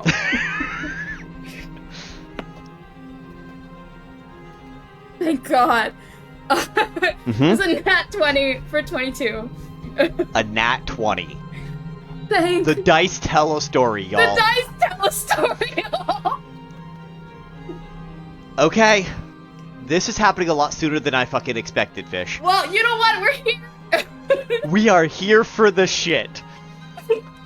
Look, I'm just a character that doesn't know shit in a situation where people can make them do shit. So. Miasyn, Kuerdo, you guys enter the main chamber. See, it's not the founder, Miasyn, but it is a male in a black cloak. But you're seeing facial features and hands. That's not the founder, right? But you don't detect a mind. But I hear his voice. And you heard his voice a second ago. You know he's somewhere. But you watch as the shadows in the space start to come on in, and I need a wisdom saving throw from everybody. Aransa as well? Yeah, not I assume this is against spell and magical effects. Sure is. Yeah. I think as soon as Aransa finishes drinking this goblet, she's like knocked out. She's going like wah, as whatever effect just about to. I'm so ready. If I may also, before all of that happens, to add a little touch. After Kuerdo slowly let go of Miasyn's hand, noticing Miasyn's fear, Kuerdo actually goes and does this. Before he turns and then resumes going down the stairs to join the group. Okay. What were the saving throws? 25. Okay. Did I math that right? No, 23, sorry. Okay, 23. 23 for Kuerdo as well? 19. Okay. No. Guys, I do have a character sheet over here for him. Oh boy. His DC is a 25. Okay, legendary resistance. You can absolutely. Okay. Yeah, we're not. Why is he just casually whipping out that motherfucker? Okay. Yeah. So, all Kuerdo, the other thing you can tell is as this darkness is setting in, it's magical darkness. But for some reason, you can see through it. And you're not sure 100% why at the moment. So it's not having the same effect on you. Lemon, you are immersed in this darkness as you start seeing the fiery veining of Aransa erupt and ooze down her arms and consume her entire form in what appears to be magma. As she grows twice her size, you begin to see, and Miasyn and Kuerdo, you guys are seeing this too. Because Miasyn, you're not affected by the spell, and Kuerdo, you're not affected by the spell either. But Mika, Lemon is so close to this that the light coming off is stronger than the darkness. Can I move? You sure can. Yeah. It's just a darkness spell, but it was whether or not you guys were affected by seeing the darkness. Okay, but I can see Aransa. Mm-hmm. She's so bright, she's negating magical darkness around her. So, Lem can tell that this is a thing. Like, probably not great. Cool. I draw 2 cards. An A. What an eventful day we're having today! Okay. Okay. Lem, Okay. this seems big, and this is... It is. Lem feels desperate in this moment. Makes sense. First... Lem has the cards of desperation. I mean, deck of many things. Same thing. First is Throne. Okay. Gain proficiency and expertise in my choice of history, insight, intimidation, or persuasion. In addition, you gain rightful ownership of a small keep somewhere in the world. However, the keep is currently home to 1 or more monsters, which must be cleared out before they can claim yours. Can my keep be the one building, the company? I actually have a better idea for a live show that we're gonna have to do now. I have an idea too, but we'll talk later. And then the second card is Fool. Insane. You have disadvantage on D20 tests for the next 72 hours. Holy shit! Draw another card. This card doesn't count as one of your declared draws. Oh no! Oh no! I made a choice. You sure did. Flames. A powerful devil becomes your enemy. The devil seeks your ruin and torments you, savoring your suffering before attempting to slay you. This enmity lasts until either you or the devil dies. So Lemon side quest, yeah, Just so we're clear, right? Disadvantage for the next 72 hours. A devil is now pursuing you. Business owner, like. Yeah. And you own a keep. Yes. I just imagined the dice rolling and about to fall on a 20, and then a devil hand grabs it, throws it at Mika, and says, "'Cause fuck you, that's why," and then disappears. Alright, well, those were my declared draws. I might just try again my next turn, so... That's... Okay. You know what? Sure. It's an eventful day. We're here. Aransa, you're not feeling any pain from this. Okay. The Constitution saving throw was for pain against what's going on. Man, the dice do tell a story. You're not hurting from what's going on. Magma is oozing out of your flesh. And How much of my consciousness do I have access to right now? Like, am I fully in my head, or am I aware and conscious? Okay, I think Aransa is first like bleh, and then is hit with like a wave of, oh, that's weird. Oh, what's happening? Oh, this feels real weird. But it's not able to come out in like words because of all of the transforming that's happening. So like as the bright, like, glowing begins to happen, as the magma begins to break through the scale, like, between the scales and start oozing out, the last thing that is visible before the light kind of blinds it out is just this, like, look of, like, extreme confusion coming from bright orange eyes. And all three of you are going to see that. That's not a question. Aransa, your face extends forward. New bone is growing as you become an adult magma dragon. Cool.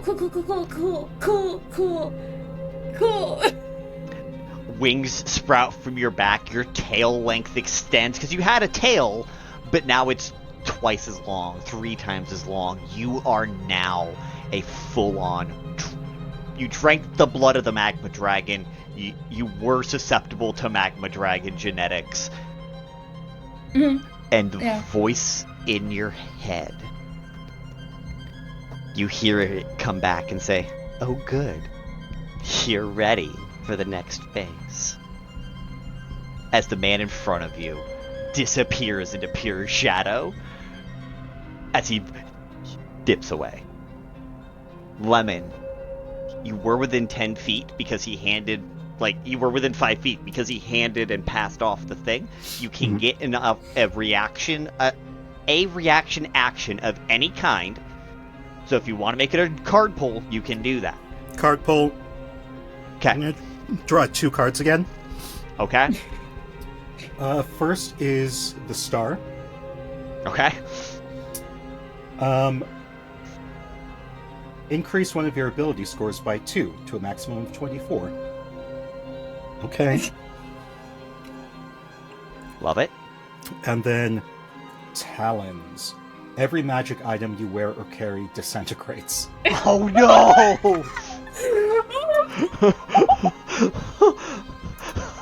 I'm sorry. What? So, goodbye to my glamored studded leather armor. Uh-huh. And my ring of mind shielding. Yep. And my bag of holding. Oh, the ring of mind shielding goes away. It Oh, did. that's interesting. Alright, well, at this point, Miasyn knows he's not the founder anyway, so... Correct. Oh, my potion. We already figured that out. Flying. Your potion of flying is gone? My bee pendant. No! That was a custom item we built along the way. This was... the hubris of Lem. Lem truly thought because he got so lucky last time that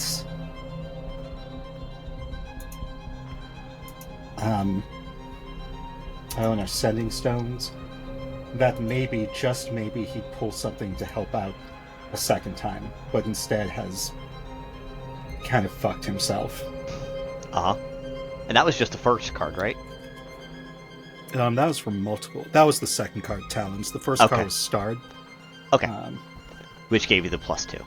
Yeah. Love it.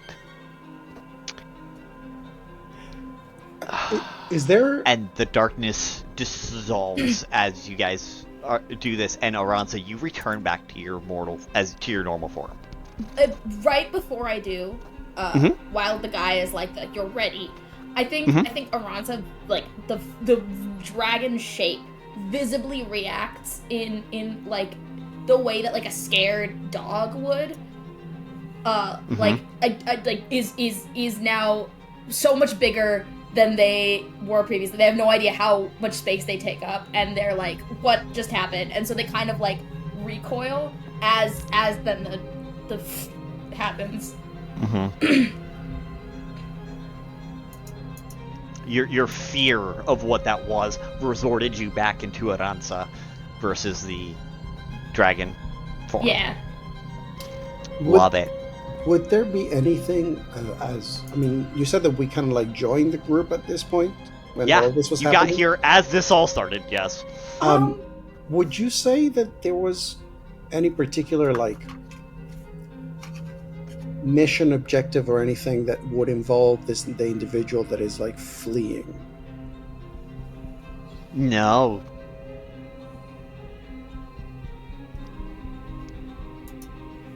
Not that Kuerdo would be aware of, because Kuerdo also doesn't know that the founder was the one who was talking to Aransa, so wouldn't know that.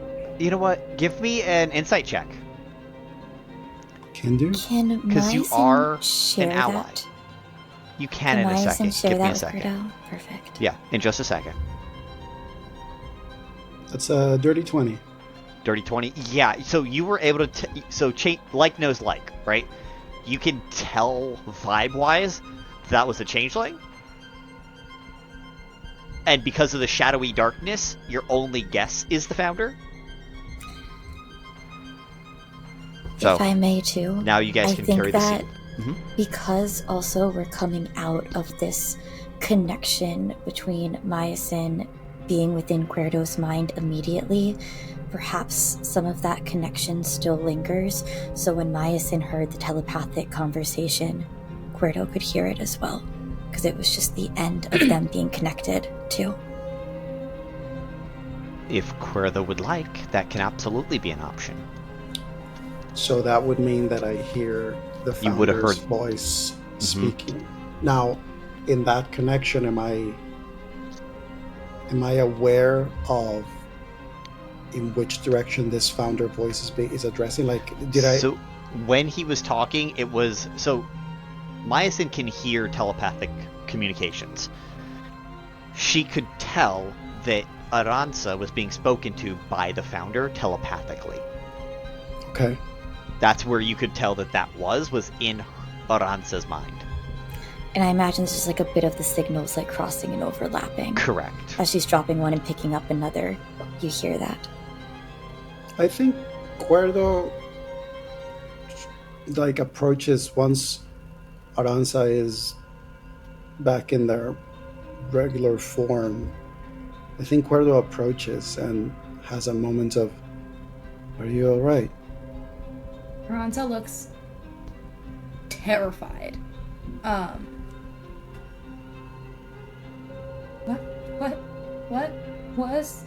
What was that? I don't know. How do you feel? They're like clinging to their own clothing. The cracks between their scales around their eyes are still very much like glowing. And they're just, what was that? What just happened?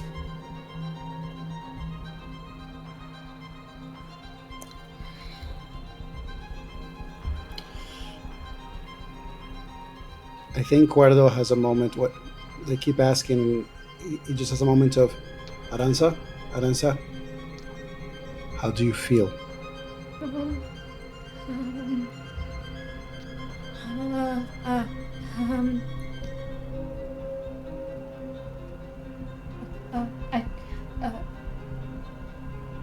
I don't think Aransa has words because there's, it's just, it, like physically okay, but mentally very not, and doesn't really have a way of communicating that in the state they're in right now. So they're just kind of like... Miasyn will walk up to Aransa and say, "I'm going to put a bit of protection on you for now. Is that okay?"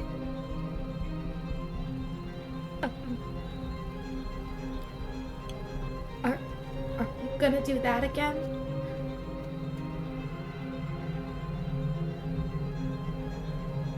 I would like... Have you ever met the leadership of Equishay? Don't think so. No? Perhaps a conversation is in order. But for now, and she'll just like put her hand out like she would like to touch you and cast a spell. I'd like to just put a protection so that if someone is looking for you now, they would not be able to find you. Aransa flinches a little bit, but then like makes the decision to not, so that you're able to cast this. Miasyn is going to cast non-detection on Aransa. And probably a few more things that I will let you know later. Like all of it protection. Yeah, exactly. Like protection spell suit is what Miasyn is putting on Aransa right now. But certainly non-detection. And you feel as she does this, it's like this, it's a cold sensation, but the relief of cold. Like the relief that cold brings to actually, this would probably be very fitting for the transformation you just had, going from this, like, possibly, maybe if it was for you, like, too hot, overheated, the calm of a chill and kind of the wake to your senses that cold brings.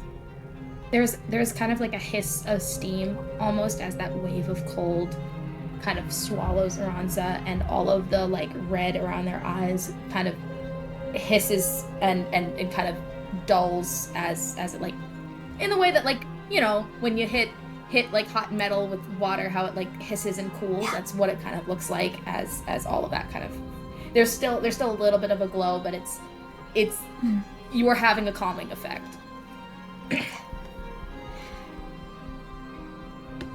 I think Kuerdo, having noticed also that the darkness that seemed to happen was not affecting him, and seeing that Miasyn is seemingly calming Aransa, this new Kuerdo is way more calm, collected, and strategic. So now he's actually taking the time to take this whole place in, or at least what he can see from here. He is just now like looking at the dragon, the gateway, the threshold, the walls, anything. He's just trying to see what can I learn from this place presently. There is basically it is what it is. It is you can see in the middle there's a giant flame. It's just a brazier. Above the brazier is the roof of the mouth of a gargantuan ancient magma dragon. You can see its teeth coming down and all that jazz. It had its mouth open, so the bottom part of the jaw is under the ground of where you're standing, but the top has been mostly excavated. In the back of the mouth, there's another room beyond, but it's dark because the light only goes so far. Is that room like there's a It's door? not magical darkness, it's just it's so far back that it just gets to darkness, and it's like natural darkness. I think Kuerdo reaches for one of the beads of his hat, casts light on it, and tosses it in. And it just rolls into and just shows that there is another room back there, and there's a door that looks that is just a plain wooden door, fairly unadorned. Lemon, what goes through that door? Does Lem know? No. You see, Lem is further behind all of you, and he has activated symbiotic entity. So the faint spores that were around him now double, and he seems incredibly wary of all of you in this moment. And that's fair. Outside and looking like beyond those, you see he simultaneously like looks a bit stronger and a bit weaker, like something is weighing on his soul, which I think would be the devil. And the other fun part about it is that you do still have the deck in your hand. Yeah. And you see, like, the armor he was wearing that made the cloak gone. You see the pendant that was on his hat just fizzled away. Fizzle away. Yeah. And these spores are the best thing he has next to armor right now. What happened to you? I think Kuerdo has a moment of, like, after throwing the light, and turns to Lemon to be like, do you know where that door goes? And he turns just to see like the final pieces of the armor just disintegrating and then the little trinket, which is familiar with having trinkets that are magical in nature, and there's just that moment of a lot of things seem to have happened in a very short period of time, and Kuerdo has been trying to catch up with his own mind while at the same time trying to catch up with what's going on right now.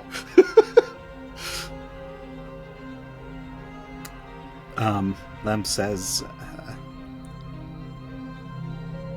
I'm learning just how much hubris lies within me.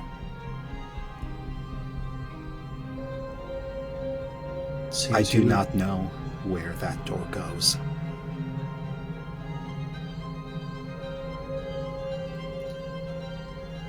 Seems like you're not the only one who's been learning that today. And Kuerdo looks at the door, but then looks at Aransa. And there's a moment of, would you like to go back to the city?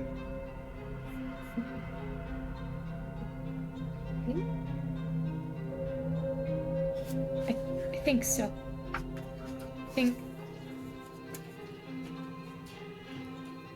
I want to leave here. I don't want to be here anymore. I think I got the answer that I was looking for, and I don't like it.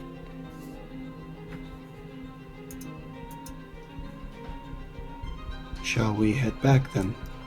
And he's asking now to the group.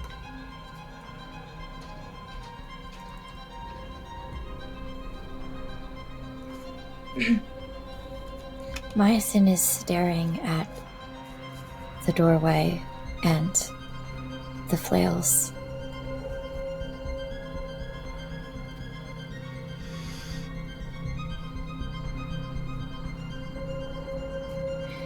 I think we're on. Oh, sorry. No, you were saying. If you have found what you are looking for here and your journey in this space is done, then I do encourage you to move on from this place. Little good comes from here.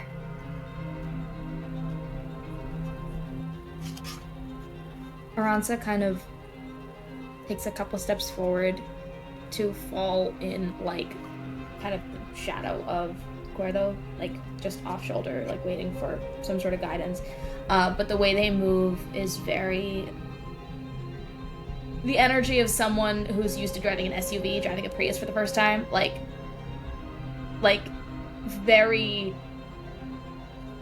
trying to be very hyper aware of the space that they take up, because suddenly that doesn't match what they've operated in their whole life, and so they keep looking around, trying not to bump into anything, and it kind of has a little bit extra of space between them and you, but it's clear that she's trying to kind of fall in step.